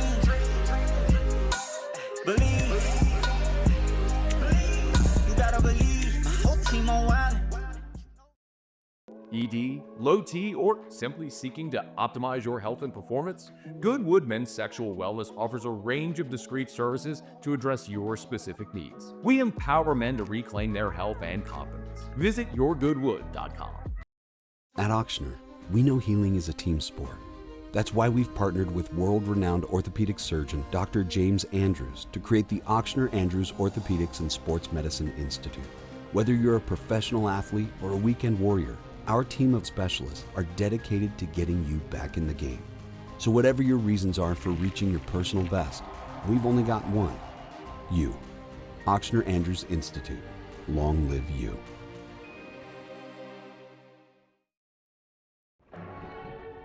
These are the luckiest ice cubes in the world. They could have been a thankless bed for an all-you-can-eat salad bar. But instead, they've been called upon to cradle and cool a crisp, refreshing Dos Equis. Looks like the lucky just got luckier. Dos Equis. When it comes to choosing energy for your family and your home, make the smart choice with natural gas. You can count on efficient and affordable natural gas to keep you comfortable and reduce your environmental impact to help protect our planet. Together, we're fueling our energy future. Atmos Energy.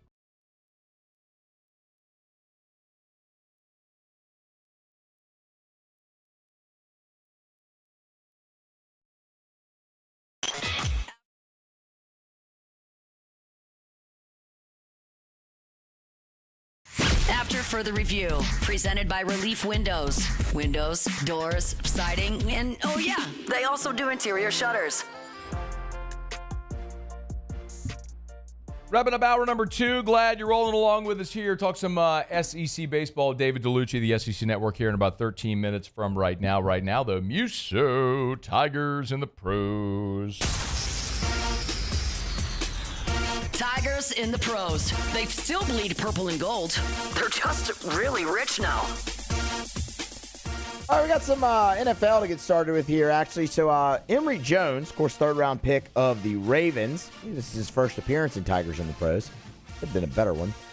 He did not take part in this weekend's rookie mini camp, and he is unlikely to do much in the rest of the offseason program. Head coach John Harbaugh said that Emory Jones is dealing with a shoulder injury and that training camp is projected to be when he's able to fully join the team on the field. Of course, started at right tackle the last 2 seasons for LSU, third-round pick of Baltimore.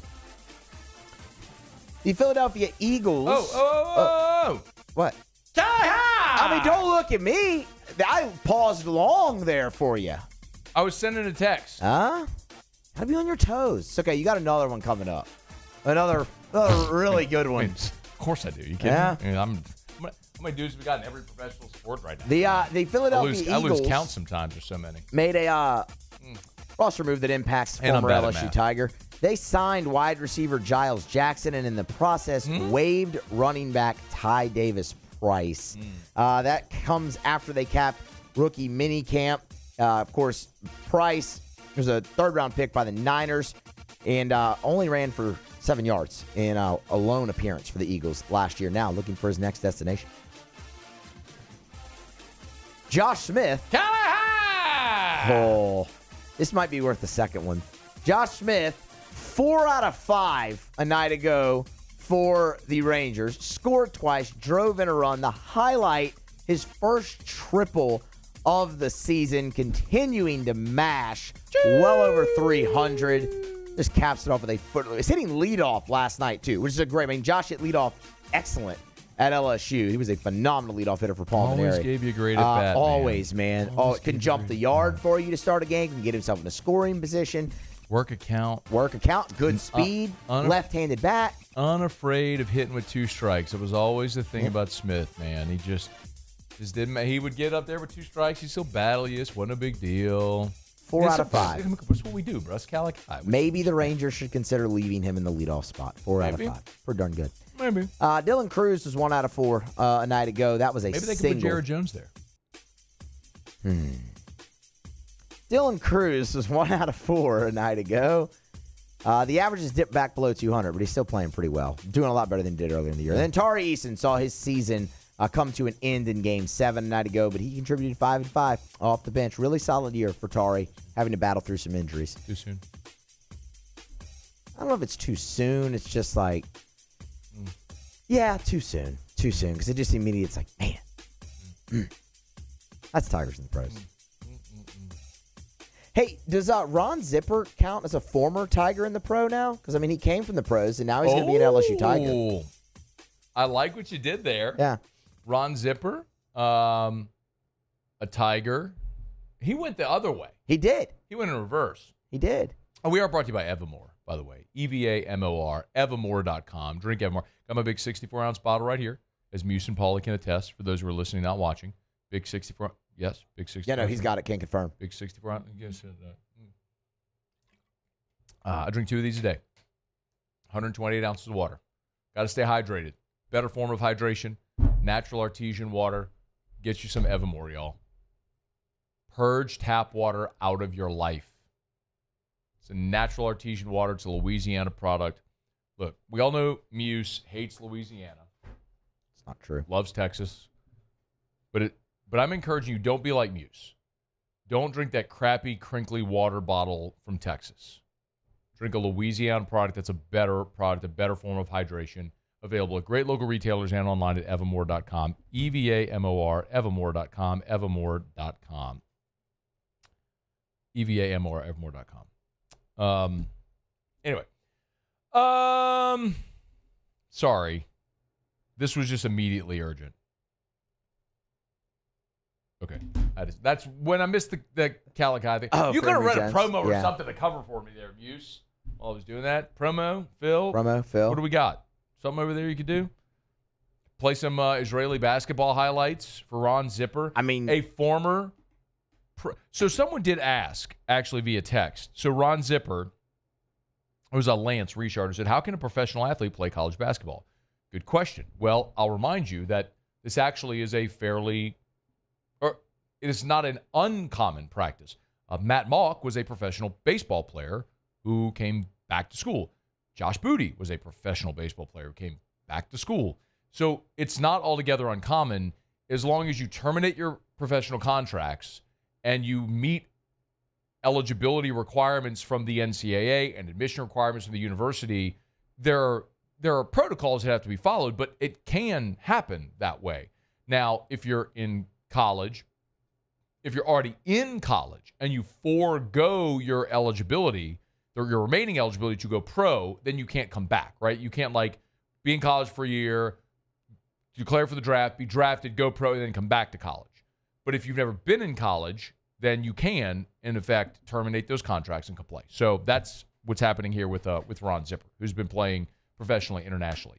And I asked Muse to go find me some highlights or commentary, your coaches, Ron Zipper talking, like accompanying audio. It's what we call here in the space, just accompanying audio. We do that all the time. Like we played the soundbite of Ronald Dupree talking about their international. So, Muse, what did you find for me? Well, I mean, look, the kid's got a great stroke from three. As you'll hear, I found some highlights. Yeah, let's hear it.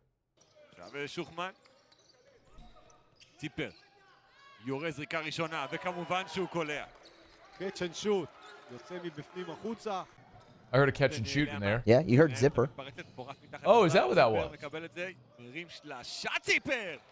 Is that Hebrew? Is it Yiddish? I don't know. I don't either. For what it's worth, Matt, the title of the highlight package is also in a different language. It's not written in English. So I don't know. Probably in Hebrew. Probably. It looks like Hebrew. Definitely Middle Eastern. I mean, I think I heard, near corner 3 there, or rainbow 3. I think that was in there. No. I think so. Let's see. החוצה לסגל. החדירה.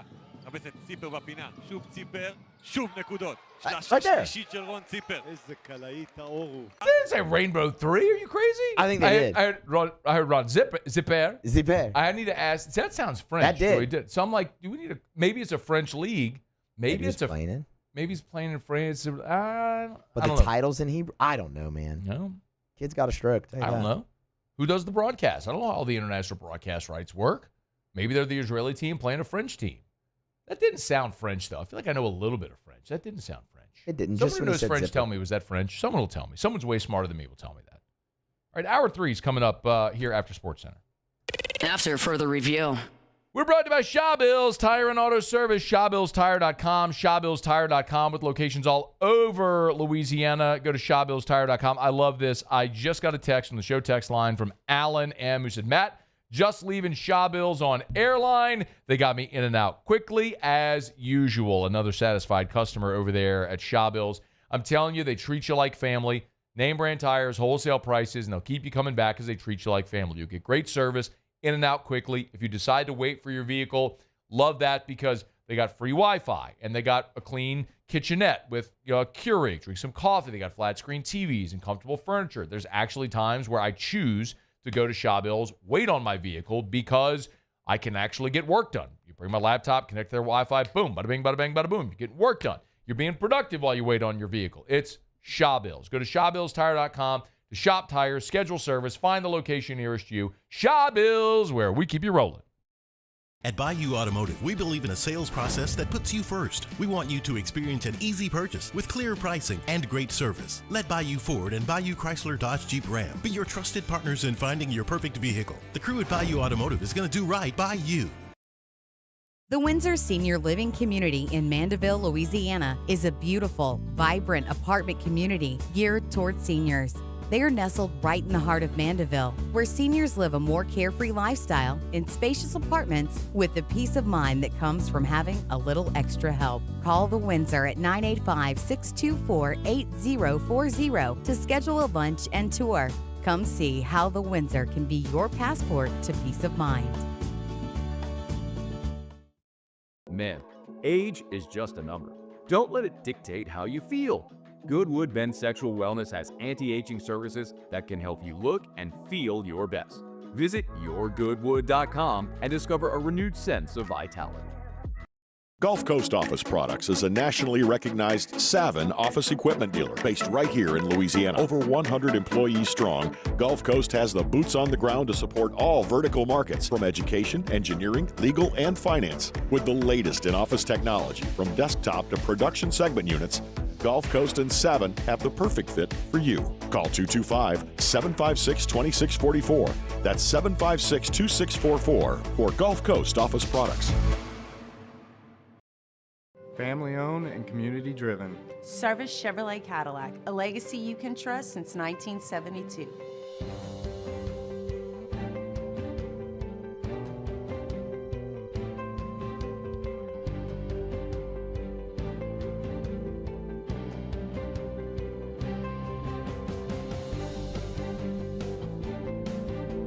Service Chevrolet Cadillac, our family serving your family. For over 50 years. At Ochsner, we know healing is a team sport.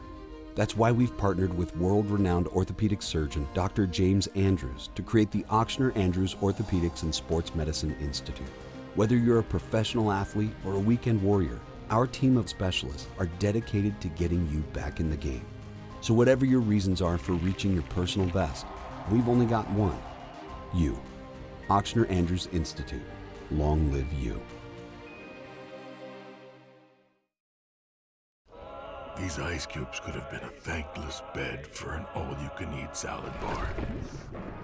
But instead, they cradle and cool the crisp, refreshing Dos Equis.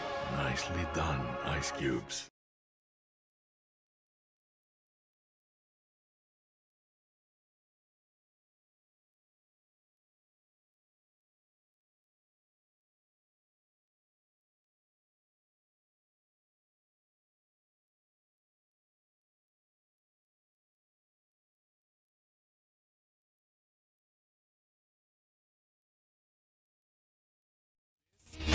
SportsCenter. I'm Doug Brown with breaking news. After 13 seasons with the Ravens, kicker Justin Tucker is cut today. He's facing allegations of inappropriate behavior and sexual misconduct from 16 massage therapists. Tucker had been the last remaining player on the roster from the Ravens Super Bowl title team in his rookie season of 2012. NBA playoffs tonight: Celtics and Knicks, Game 1 in Boston. Thunder and Nuggets, Game 1 in Oklahoma City. The Warriors are into the second round after a Game 7 road win in Houston. Leading to this from ESPN's Kendrick Perkins. Steph Curry is one championship away and one Finals MVP away from entering the GOAT conversation. Real talk. And I would dare somebody to try to argue or make me saying something ridiculous. Kendrick Perkins on Get Up. Stanley Cup playoffs, ESPN at 8 Eastern. Game 1, Maple Leafs and Panthers. And it's official, Washington, D.C. will host the 2027 NFL Draft. ESPN Radio is presented by Progressive Insurance. And now a no-frills ad brought to you by Progressive Insurance. Here it is. You could save big when you bundle your home and auto with Progressive. That's it. See? Just a good old-fashioned, straightforward ad. See if you could save at Progressive.com. Matt Moscona. I'm very important. After further review. Say one more time. After further review with Matt Moscona. And here we go. Live from the Mercedes-Benz of Baton Rouge studio. Let's ride! Go!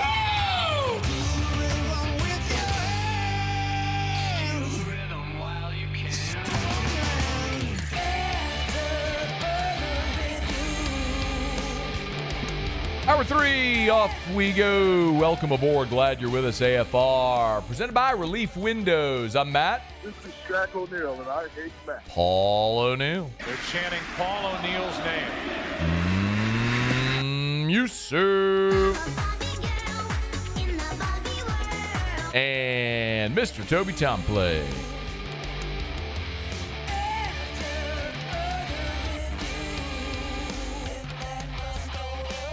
All right, we're here. Glad you are as well. 5 o'clock quitting time. Glad you are driving home with us. Another weekend of SEC baseball in the books. We always check in with David Dellucci of the SEC Network. Good enough to join us here on Mondays, recap the weekend that was in the conference. Luch, how are you, man? I'm doing great. Thanks for having me. Always our pleasure. LSU A&M, bigger loss for LSU or bigger series win for A&M? I think bigger series win for A&M. It's a team that's trying their best to get into the postseason, trying to get that magic number of 13. They're well on their way, and it's a team that continues to figure it out more and more every week. LSU's there, man. I think what you're trying to learn from LSU is how the Game 3 starting pitcher is going to evolve, and maybe they can get some help for someone that'll hit behind Jared Jones. But LSU's still one of the top teams in the country. I just think it was a weekend where A&M was able to get the clutch hit to pull ahead and ultimately seal the series. That's where you're great at what you do. You always give me very natural segues. So what is going on with the LSU offense, and can they fix it?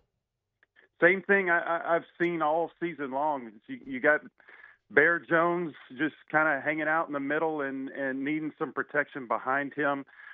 He hasn't hit that great in conference play. Milam hasn't hit that great in conference play. It's tremendous pitching that they're facing week in and week out.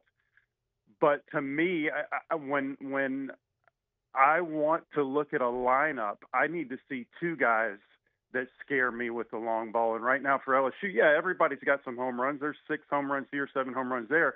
But you just can't send Jared Jones up there and not have protection, because pitchers will pitch around him because they don't fear anybody's going to slug the ball out of the ballpark in a consistent basis behind him. And if he can get some big hitting behind him, some clutch hitting behind him, I think the offense will take off to what their potential is. They still haven't reached their potential yet. Maybe the biggest result of the weekend is Arkansas sweeping Texas. So which part of that is more surprising, Luch? Arkansas sweeping or Texas being swept on the road? Arkansas, to me, is – look, it was a great matchup. It was the league's best pitching staff in Texas against the league's best offense. And if Arkansas's pitching staff will pitch like that, they are by far the most talented team in the conference. And it's elite pitching, and it's been elite hitting all year long. So they finally played up to their capabilities this weekend. Texas they've just been on a heater, and they were due for something like this. So I'm not going to say that I'm surprised that Arkansas was able to do that. I guess the surprise for me is that Texas was able to continue to win with limited pitching.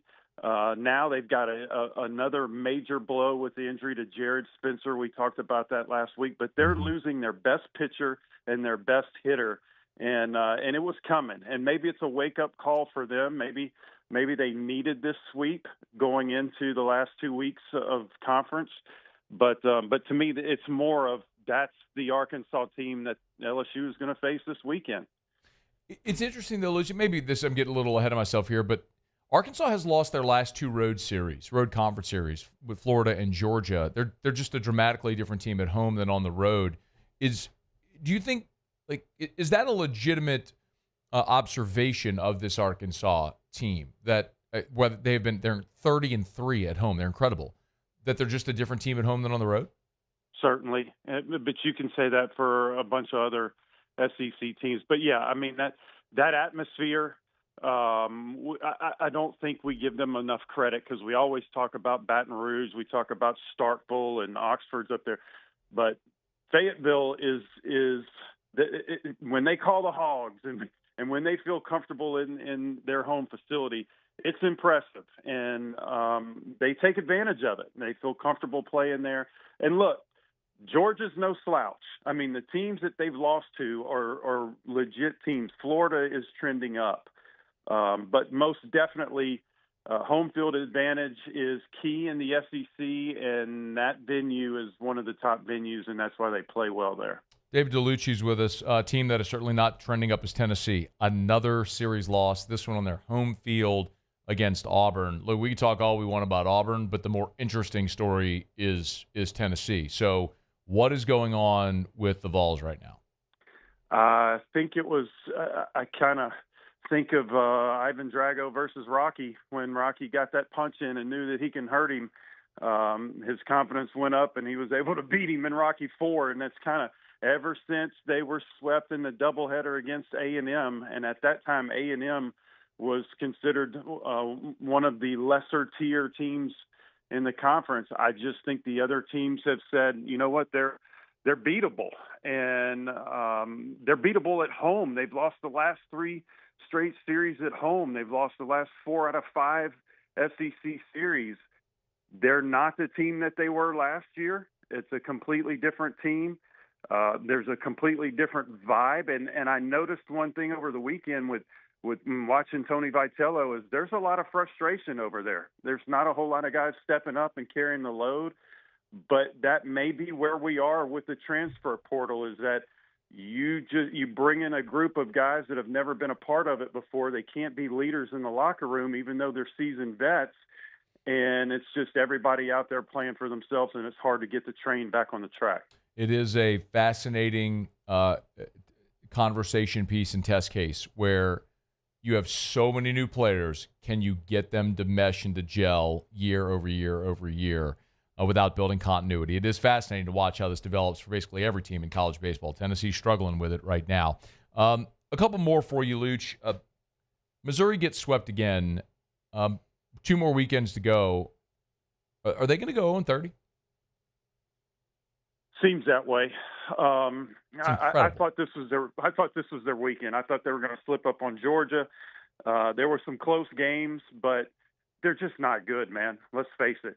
They're really not good. And at this point now, you don't want to be the team that loses to Missouri. And I think everybody is going to go in there or play against them. And look, their upcoming series are series that these teams have to win to get into the postseason. So it's not a meaningless series where somebody's going to go down there and say, look, we're going to use our reserves and our bench.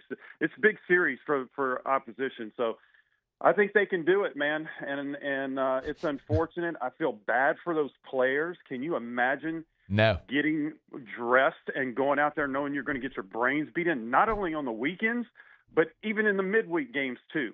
And most likely the last thing they want to do is go to Hoover and get beat for one more game instead of start their summer a little bit early. So it's got to be a miserable time for those players. And right now, I would imagine they're more worried about where they're going to be next year than finishing this season off and trying to win. Florida sweeps South Carolina. Florida don't look now, but they're all of a sudden at 11 wins. Is this a team that has a chance, Luch, at being a regional host? They do. They got to win every single game from here on out. But I think they're better suited for a number 2 seed going to someone's regional. It's a team that has always been offensive. The injury bug has wreaked havoc and is still, with Colby Shelton, their best hitter, is out for the rest of the season with a hamate injury. But they're making do, and some guys are getting healthy and coming out. Ty Evans is a name that we probably remember from the championship series in Omaha. He's hitting the ball well, and a couple freshmen are stepping up. So good offensive team. Pitching staff is solid, and they've got an anchor in the bullpen in Jake Clement.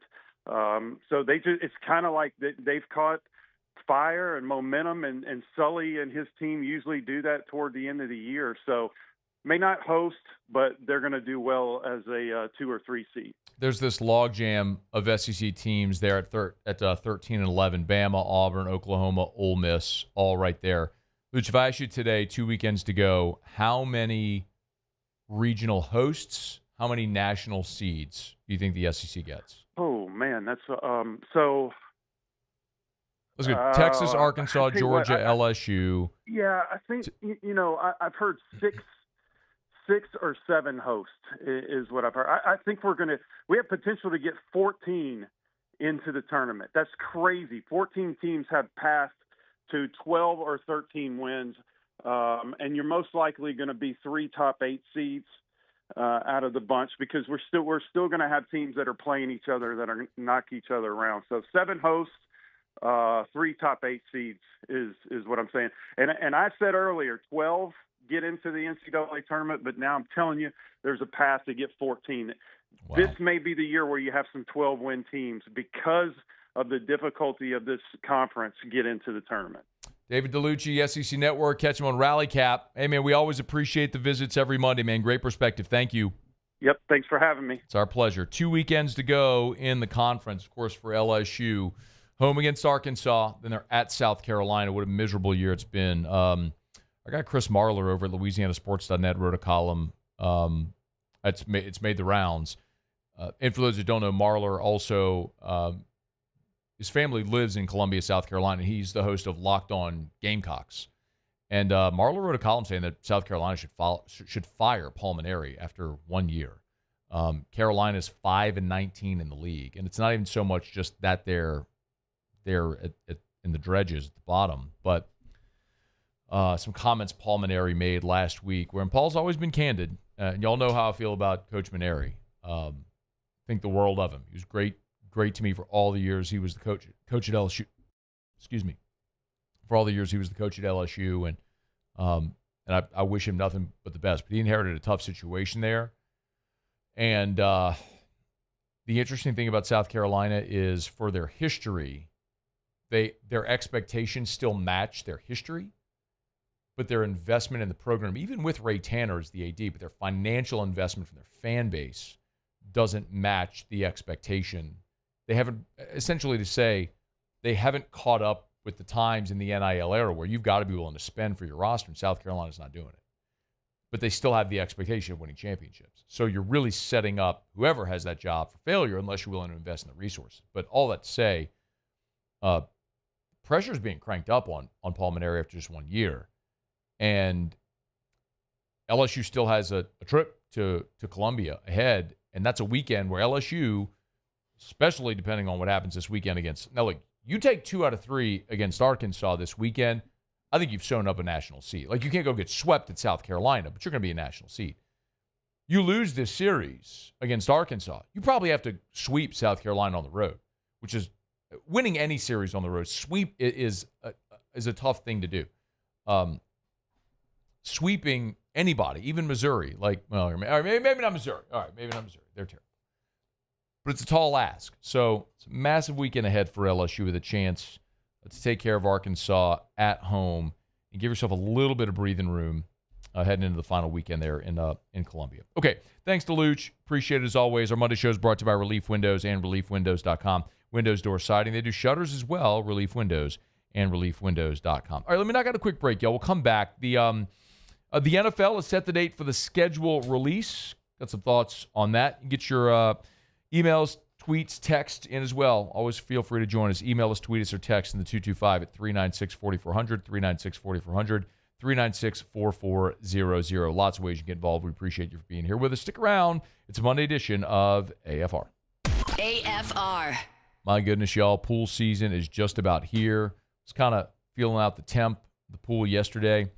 If you are dreaming about a pool, that outdoor kitchen, making your own backyard paradise, our friends at Duplessis Builders can make it happen. I'm going to scroll some beautiful pictures for you, man. Show you tons of beautiful pictures and videos of pools and great work that they've done. But the thing about Duplessis that sets them apart is the quality. It's the craftsmanship. It's undeniable. Derek uses his engineering background and he makes sure that what they build is quality. They don't cut corners. They're not going to tell you they'll have your pool done in 2 weeks. That ain't how it works. When they spray the gunite, they won't even move on to tiling and coping for 2 weeks because it takes 2 weeks to let concrete properly cure. So they're not going to move on to the next step. That's why they can offer you a 10-year workmanship warranty, because what they built is built to last. It's Duplessis Builders. DuplessisBuilders.net. Baton Rouge's home for real rock. It's Eagle 98.1. Foo Fighters. Led Zeppelin. AC/DC. Pearl Jam. And the flagship home for LSU sports. Take us anywhere with the Eagle 98.1 app. Eagle 98.1 is the rock station. ED, low T, or simply seeking to optimize your health and performance? Goodwood Men's Sexual Wellness offers a range of discreet services to address your specific needs. We empower men to reclaim their health and confidence. Visit yourgoodwood.com. These are the luckiest ice cubes in the world. They could have been a thankless bed for an all-you-can-eat salad bar, but instead, they've been called upon to cradle and cool a crisp, refreshing Dos Equis. Looks like the lucky just got luckier. Dos Equis. Gulf Coast Office Products is a nationally recognized Savin office equipment dealer based right here in Louisiana. Over 100 employees strong, Gulf Coast has the boots on the ground to support all vertical markets, from education, engineering, legal, and finance. With the latest in office technology, from desktop to production segment units, Gulf Coast and Savin have the perfect fit for you. Call 225-756-2644. That's 756-2644 for Gulf Coast Office Products. Family-owned and community-driven. Service Chevrolet Cadillac, a legacy you can trust since 1972.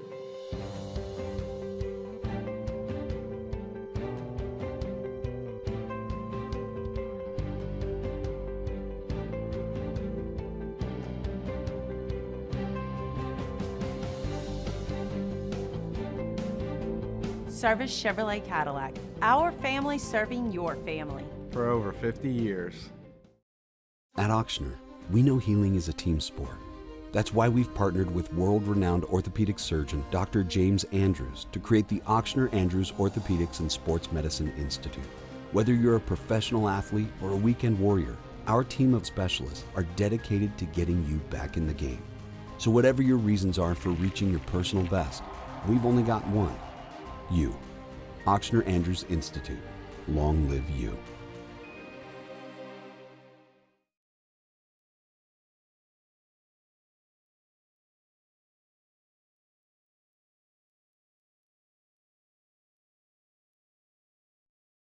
After further review, presented by Relief Windows. Windows, doors, siding, and oh yeah, they also do interior shutters.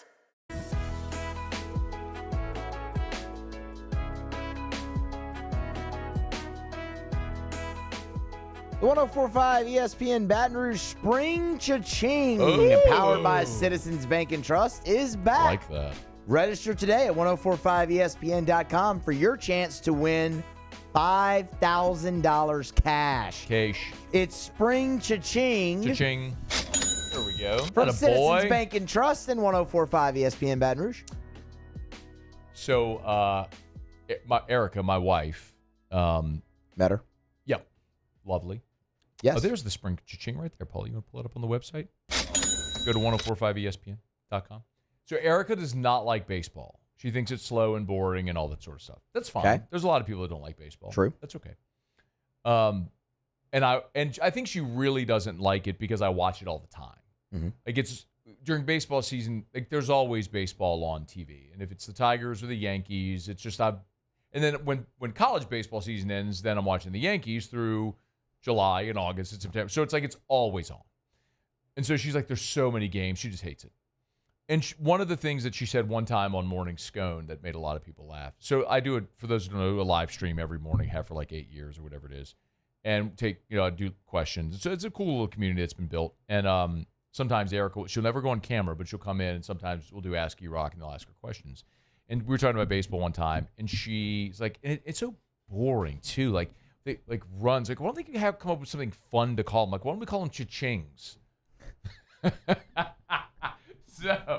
So she submitted, my wife submitted that instead of calling them runs in baseball, we call them cha-chings. Okay. And so now for years and years, for example, when LSU ruled Southeastern, the next day, all the comments were, man, tons of cha-chings for LSU last night in that ball game. 15 of them. When I saw Spring Cha-ching, I thought, well, yes, the Spring Cha-chings. There we go. That's what we're calling it. The Spring Cha-ching. You can go in 5 Gs at 1045ESPN.com. Erica would be very pleased, I think, with the name of our promotion. Muse, play that audio. This was Jay Johnson, speaking of scoring runs or not scoring runs. LSU's offense on the weekend largely went in the deep freeze.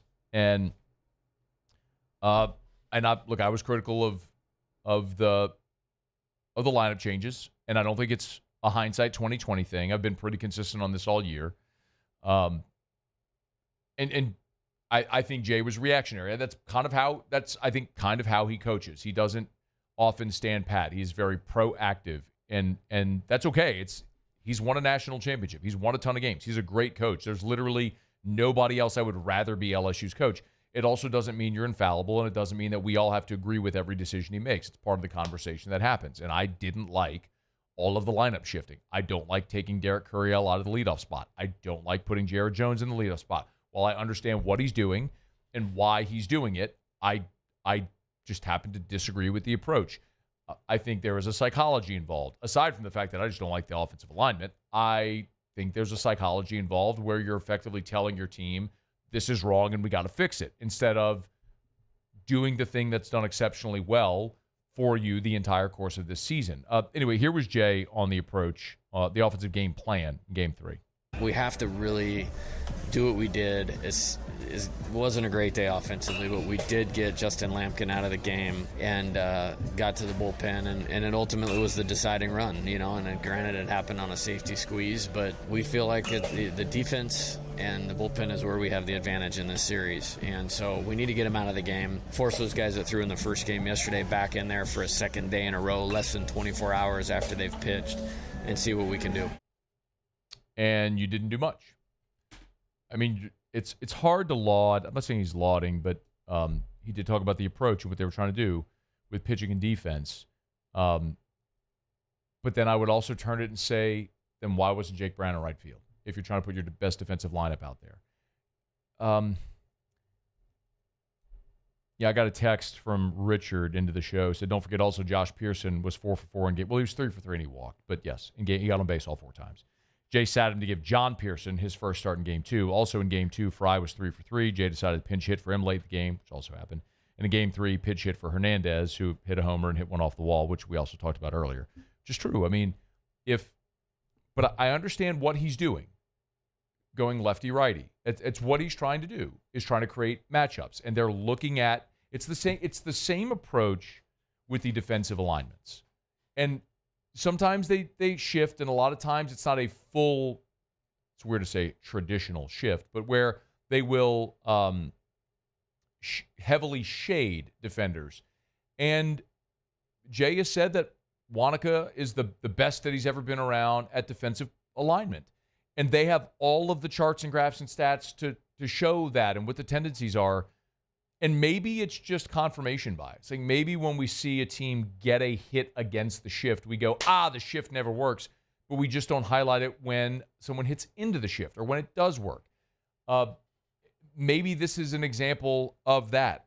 I mean, look, last weekend against Tennessee in the bottom of the 9th, when you're down, Jay went and got Dalton Beck off the bench cold.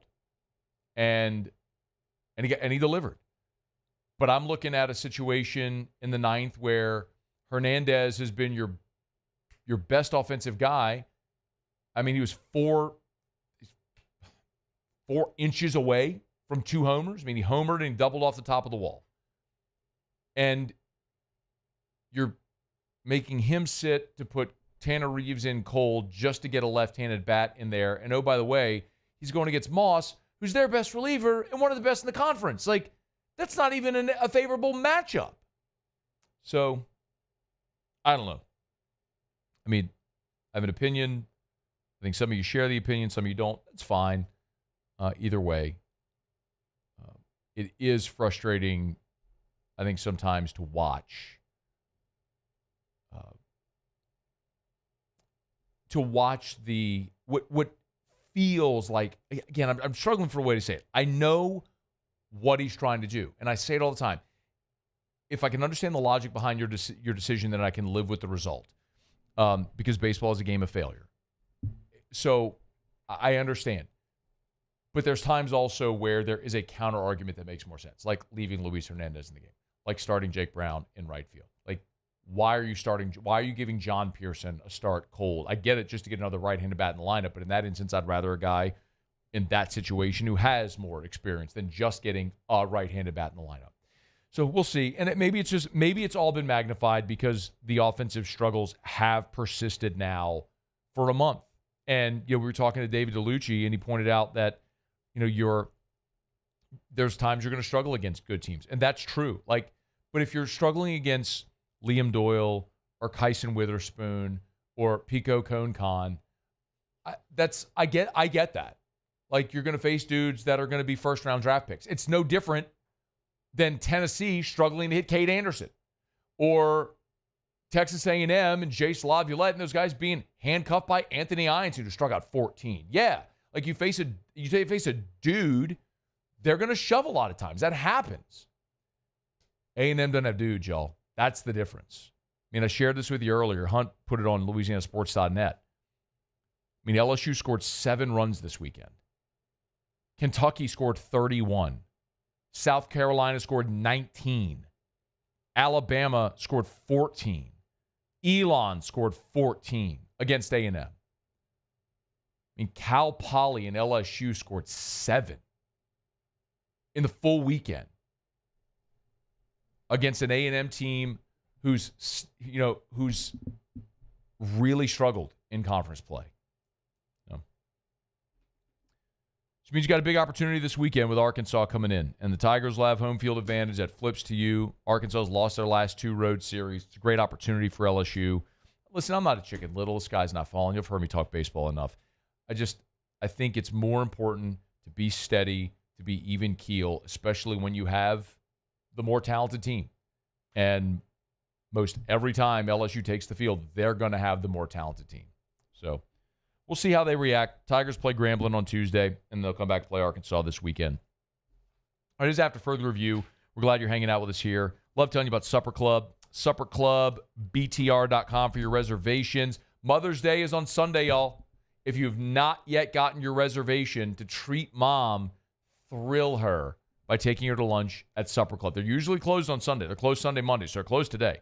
They're a Tuesday to Saturday is when they're open. But they are opening Sunday for Mother's Day from 11 to 3. So maybe go to church, take mom to lunch for Mother's Day, take her to Supper Club. And if she doesn't love steak, that's okay. They do everything. They do it better than everyone. Everything they do is premium. Whether it's the veal parm, which I tell you about that I love, the Chilean sea bass, everything they do, scallops, top of the line. And chef will always have great specials as well. So thrill mom with Supper Club. Remember, they can also do other extras. You want flowers at the table waiting for? They can do that. Call ahead. They can do that for you. You want custom drink toppers? Send a PDF file of a photo. Your drinks will come with that as the drink topper. So many different ways that they can make it an experience at Supper Club. Book your reservations today. SupperClubBTR.com. SupperClubBTR.com. Remember, graduation as well. Get your reservations. SupperClubBTR.com. All right, y'all. Been a really good show. We'll knock out a quick break. Oh, I do want to get this. So the NFL schedule release date is out. We'll get to that as we come back. Otter Locks in about 15 minutes as well. Ton to do still. Glad you're here. It's AFR. AFR.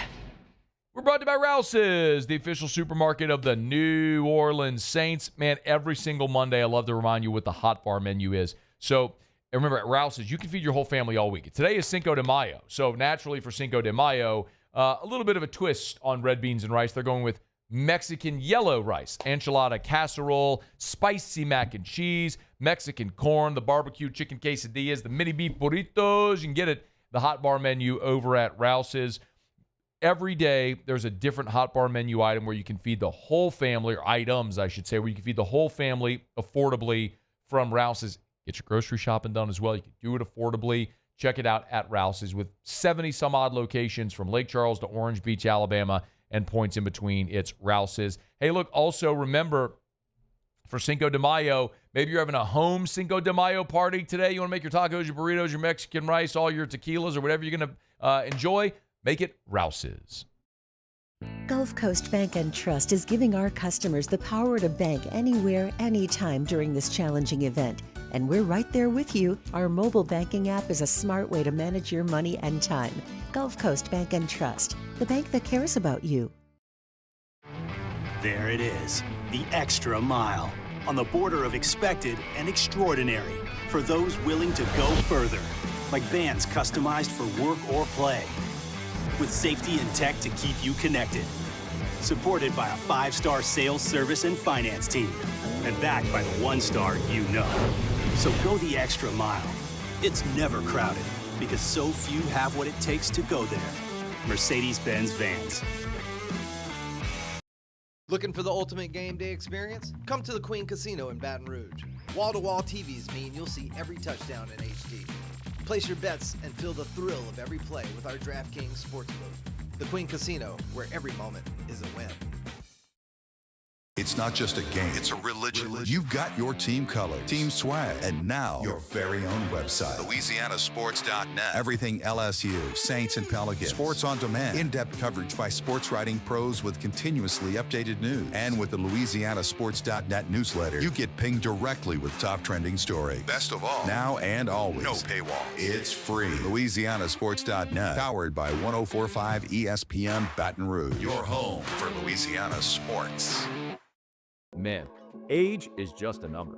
Don't let it dictate how you feel. Goodwood Men's Sexual Wellness has anti-aging services that can help you look and feel your best. Visit yourgoodwood.com and discover a renewed sense of vitality. These are the luckiest ice cubes in the world. They could have been a thankless bed for an all-you-can-eat salad bar. But instead, they've been called upon to cradle and cool a crisp, refreshing Dos Equis. Looks like the lucky just got luckier. Dos Equis. Gulf Coast Office Products is a nationally recognized Savin office equipment dealer based right here in Louisiana. Over 100 employees strong, Gulf Coast has the boots on the ground to support all vertical markets, from education, engineering, legal, and finance. With the latest in office technology, from desktop to production segment units, Gulf Coast and Savin have the perfect fit for you. Call 225-756-2644. That's 756-2644 for Gulf Coast Office Products. Family owned and community driven. Service Chevrolet Cadillac, a legacy you can trust since 1972. After further review, presented by Relief Windows. Windows, doors, siding, and oh yeah, they also do interior shutters.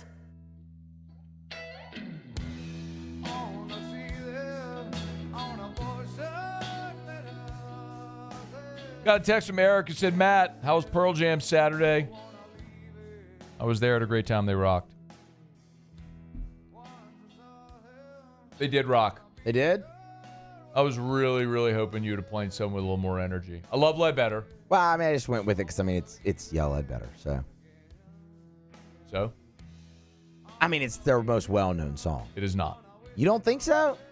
I think a lot of casuals would know this song for sure. Absolutely not. What would be more?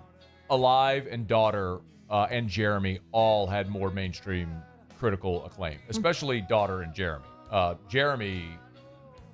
Jeremy probably would have the most mainstream acclaim, especially in the time where the music video was such a massive thing. Like, you could go anywhere without seeing the music video at the time. A lot of people know Yellow Ledbetter, but not the crossover mainstream effect that those did. It's weird too, because in the night during the grunge era, like top 40 music, grunge was top 40 music. Like Nirvana was like top 40. That's what was the most popular stuff at the time. So you did have a lot of crossover. I need you to give me more energy. I need you to give me something else. I love Ledbetter. I just need something else. All right. You got a request then, real quick, so we can move this along, or how about Alive? Let's just do Alive. That's a great great choice there. Anyway, so to answer the question, Eric's question, Pearl Jam was absolutely sensational. I've seen them so many times now in concert, and this might be. It just might be the best I've ever seen them. Wow. Okay, that's interesting. And it's a combination of a lot of different things that go into it. First of all, Paul, pull this picture up. This is on Pearl Jam social media. This is a shot as they're doing their. You go full screen with that, please. So this is from behind the band as they're doing their bow, and look at the Sea of Humanity. Yeah, that's a lot. That's a lot of people. It was probably 200,000 people. I'm conservatively saying that. Absolutely bonkers. And so when you play a festival like this, there's a couple of things. Like anybody in life, whatever you do professionally, you have bad days at work. Yeah. Muse, you have a lot of bad days. That's not true. Paulie rarely has a bad day. I have bad days. I mean, Paul, he's got a lot of bad days, right? I mean, he's got a lot of bad days. He's got a lot. I mean, I would say the bad days are kind of the norm for me. So maybe the bad days are just his normal day. It's just the day. That's not true either. Sounds about right. But it's the same with a band. Like, you can catch a band on a bad day.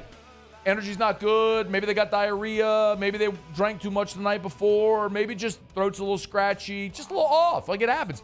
And with a festival, it's hard too because you're outdoors. It's 100 degrees. There's elements. There's so many people. It's hard to get the sound right in an outdoor festival as well. So there's so many factors. For them to be Eddie Vedder 60. Yeah. They sounded immaculate, which is always a plus. The energy was crazy. Steve Gleason was there. They pointed out Steve Gleason, who's a giant Pearl Jam fan, it's pretty well known there. So they sounded great. Their energy was awesome.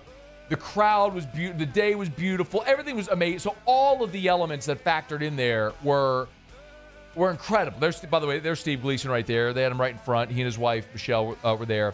An awesome day.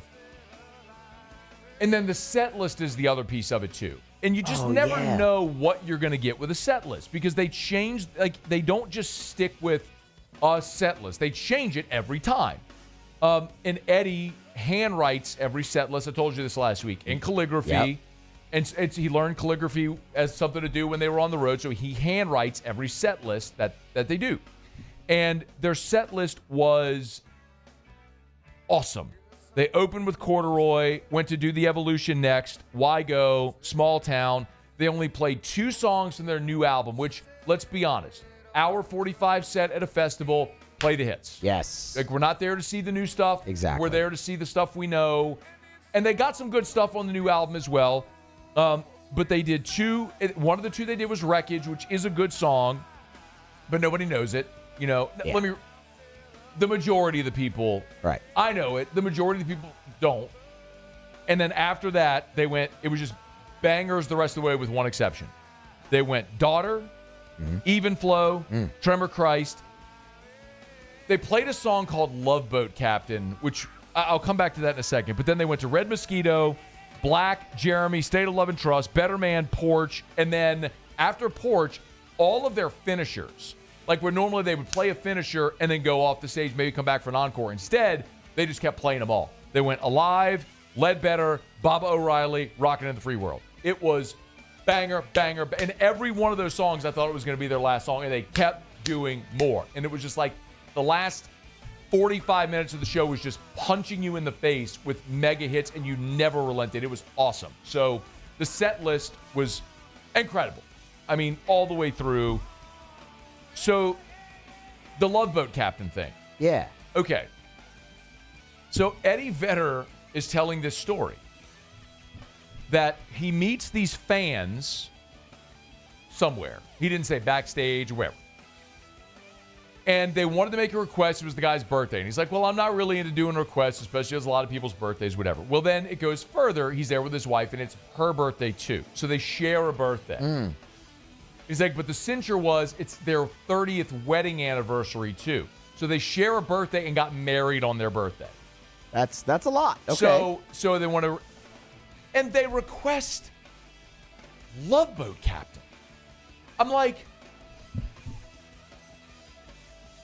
Pearl Jam has done a dozen studio albums. They've got hundreds of songs with their originals, covers that they play regularly. And you could have you have Eddie Vedder here willing to grant your song request. Like people go to concerts all the time and they have play whatever, right? And signs or whatever. He's gonna grant your request and play whatever, any song you want, and you pick Love Boat Captain. What? You don't have to play it again. It's fine. That's almost like it. Why would you go so obscure with your request? Play a great song that people can like that maybe they don't play a lot. Like I told you, there's 2 songs that of all the times I've seen Pearl Jam, I still haven't seen them play live. It's Release and Rearview Mirror. That's what I was going to ask you when you brought up the set list. They didn't play either one of them. It's okay. I'm not disappointed because the set list was awesome. I still got to see those songs. I'm hopeful I get the chance someday, but you never know, right? It's like you never know which is part of the cool part of it. I was kind of a cheat code with all the people around me because, based on what guitar Eddie had, if he had a guitar, didn't have a guitar, what the first note was, I knew what they were. I was like, oh, here comes whatever. Whenever he went to do, when he went to do Better Man, which is my favorite. when he had his guitar and it starts on a G chord, so he's holding the G. I'm like, oh, they're playing better, man. And he starts telling the story about someone who they've been married for 50. I'm like, oh, they're playing better, man. Of course. And so that's a little bit of a cheat code for everybody around. Yeah. Which can be maybe a good thing. It could be an annoying thing. Depends on who you are. That's for sure. I wasn't obnoxious with it, but it was good that everybody got to know like what was coming or what song it was. What about overall? Were you obnoxious? I mean, you said I just had an amazing day, and I pushed my way to the front with a group of people. So we were like, and we went early enough to where there was still maneuverability, and so I ended up probably 30 yards from the stage, front left. Nice, close, really close. Yeah, that's good. And it was amazing. But you're sardined in there for sure when you're that, like, just isn't a lot of room to move. And so I was trying to be respectful and also coming off my recent back issue. I was trying not to be obnoxious. Like, I behaved very much. And they played Porch, which you got to learn last week. Yes. The third word of Porch is an F-bomb. It is. And from the first the first strum of the first chord, like I knew it was Porch. And I would like, it was the first time the whole day I left my feet. Like I jumped, I left my feet. And of course, I landed on some little chick's foot. Like this girl behind me who was, she's pocket people. And she had to be behind me, and I landed right on her foot. I'm like, thank God this wasn't me a year ago when I was way heavier. I probably would have crushed your foot. First of all, pocket people is just dirty work. But yeah, well, yeah, she was all right though. She's a little pocket person. Yeah, I was like, I'm so sorry. Of course, like the first time all day that I jumped and then I landed on your foot. I'm so sorry. Like, my bad. Yeah, my B. I'm like, but you're also at an outdoor festival with 200,000 people. Yeah. I mean, she wasn't wearing like open-toed shoes, was she? No, they were like white sneakers. Oh, she's good. I know. Also, white sneakers at an outdoor festival. Might want to throw those in the trash. No, after. I had my white G-Nikes on. Okay. But they're knockarounds. Like I'll wear them. I'll wear them to the Holy Festival. The color packets and everything like that. So I clean them really good.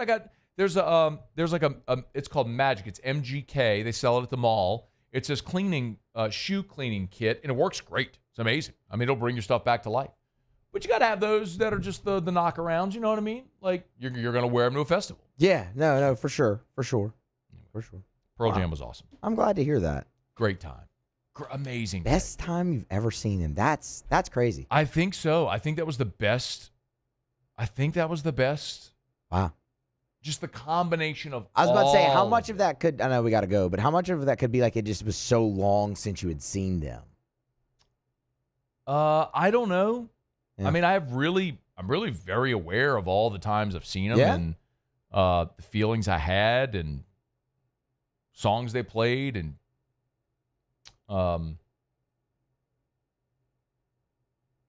it's just hard to sound that good, man. It's hard, and especially so at 60. And then they released afterwards that they're going to release the performance on.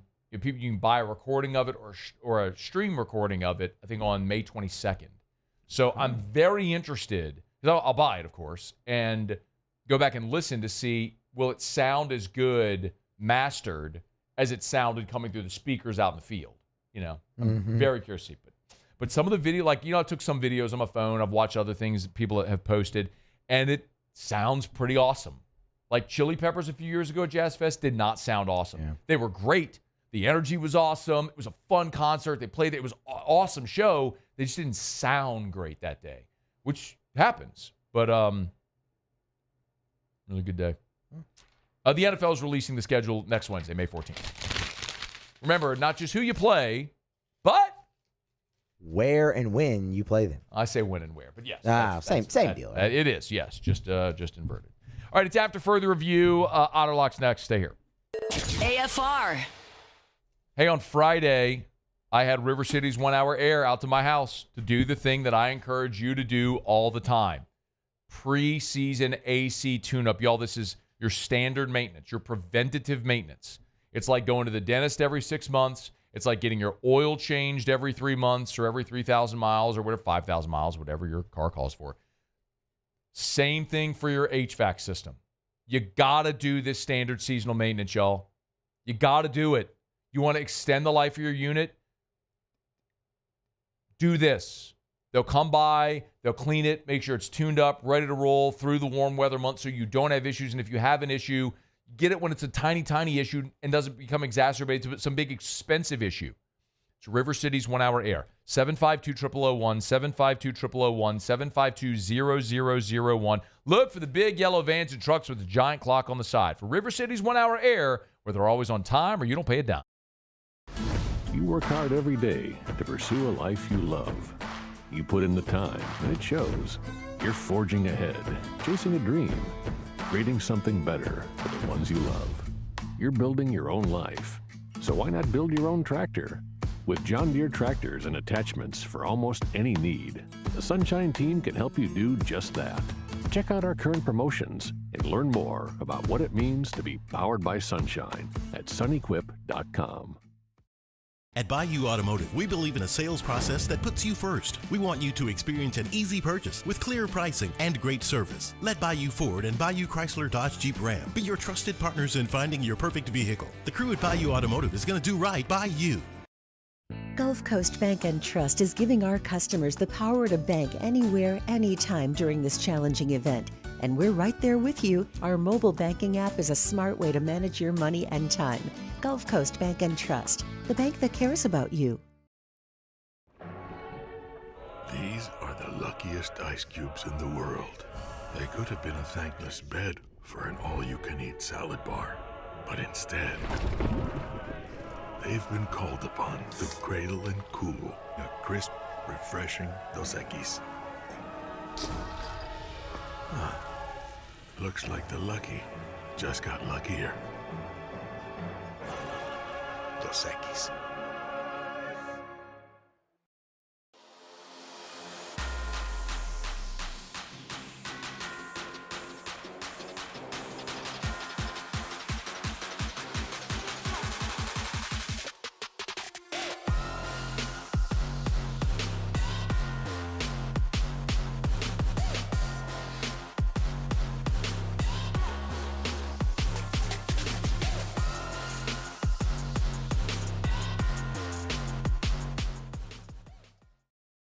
ED, low T, or simply seeking to optimize your health and performance? Goodwood Men's Sexual Wellness offers a range of discreet services to address your specific needs. We empower men to reclaim their health and confidence. Visit yourgoodwood.com. Gulf Coast Office Products is a nationally recognized Savin office equipment dealer based right here in Louisiana. Over 100 employees strong, Gulf Coast has the boots on the ground to support all vertical markets from education, engineering, legal, and finance. With the latest in office technology from desktop to production segment units, Gulf Coast and Savin have the perfect fit for you. Call 225-756-2644. That's 756-2644 for Gulf Coast Office Products. Family owned and community driven. Service Chevrolet Cadillac, a legacy you can trust since 1972.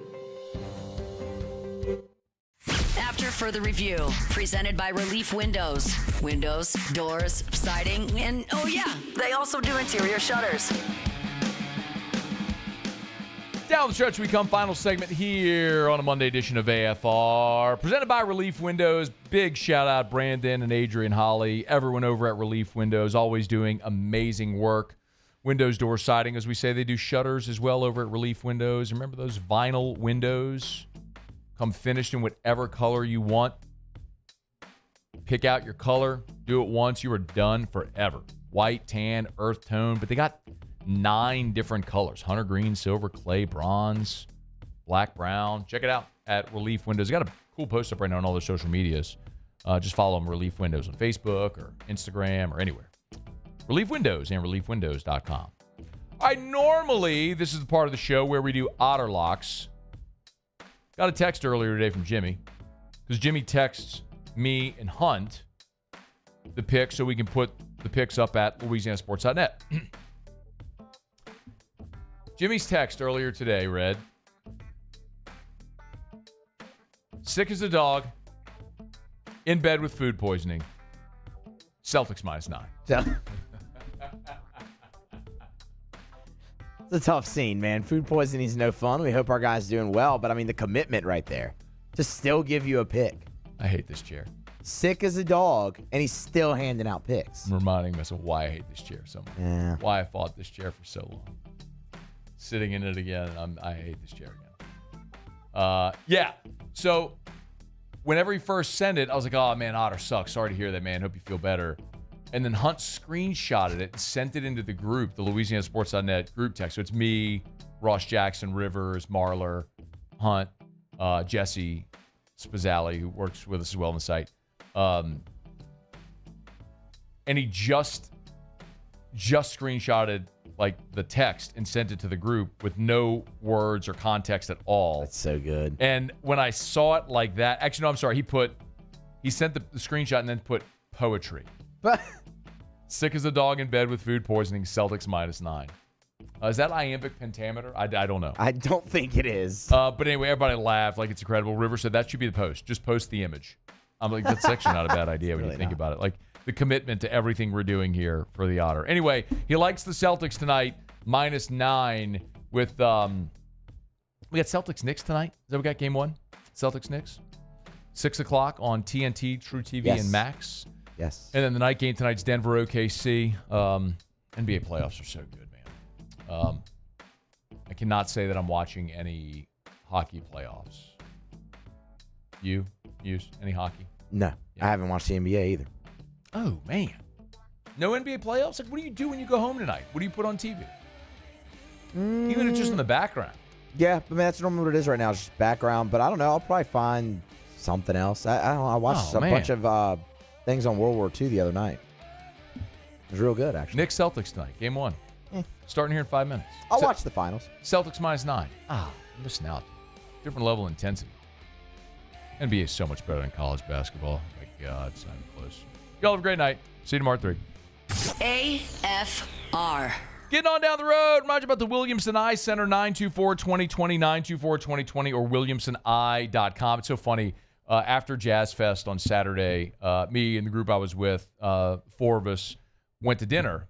And I guess this is just what happens when you get older. You start having these conversations. We started having conversations about LASIK and lens replacement surgeries. And some of the guys who are older than me had LASIK, and they're in the situation where it was incredible. But as you age, some people have this misconception that LASIK wears off. It doesn't. LASIK is changing the shape of your eye. That never wears off. But LASIK only addresses about 15% of your eye. So other parts of your eye can age, which can cause another refractive issue, which is normally what you see when people start using readers. Well, there's a custom lens replacement option for people like that. So if you never want to wear contacts or glasses ever again, they have an option for you at the Williamson Eye Center. So call today for that consultation, 924-2020 or williamsoneye.com. There it is, the extra mile, on the border of expected and extraordinary, for those willing to go further, like vans customized for work or play, with safety and tech to keep you connected. Supported by a 5-star sales, service, and finance team. And backed by the 1-star you know. So go the extra mile. It's never crowded, because so few have what it takes to go there. Mercedes-Benz Vans.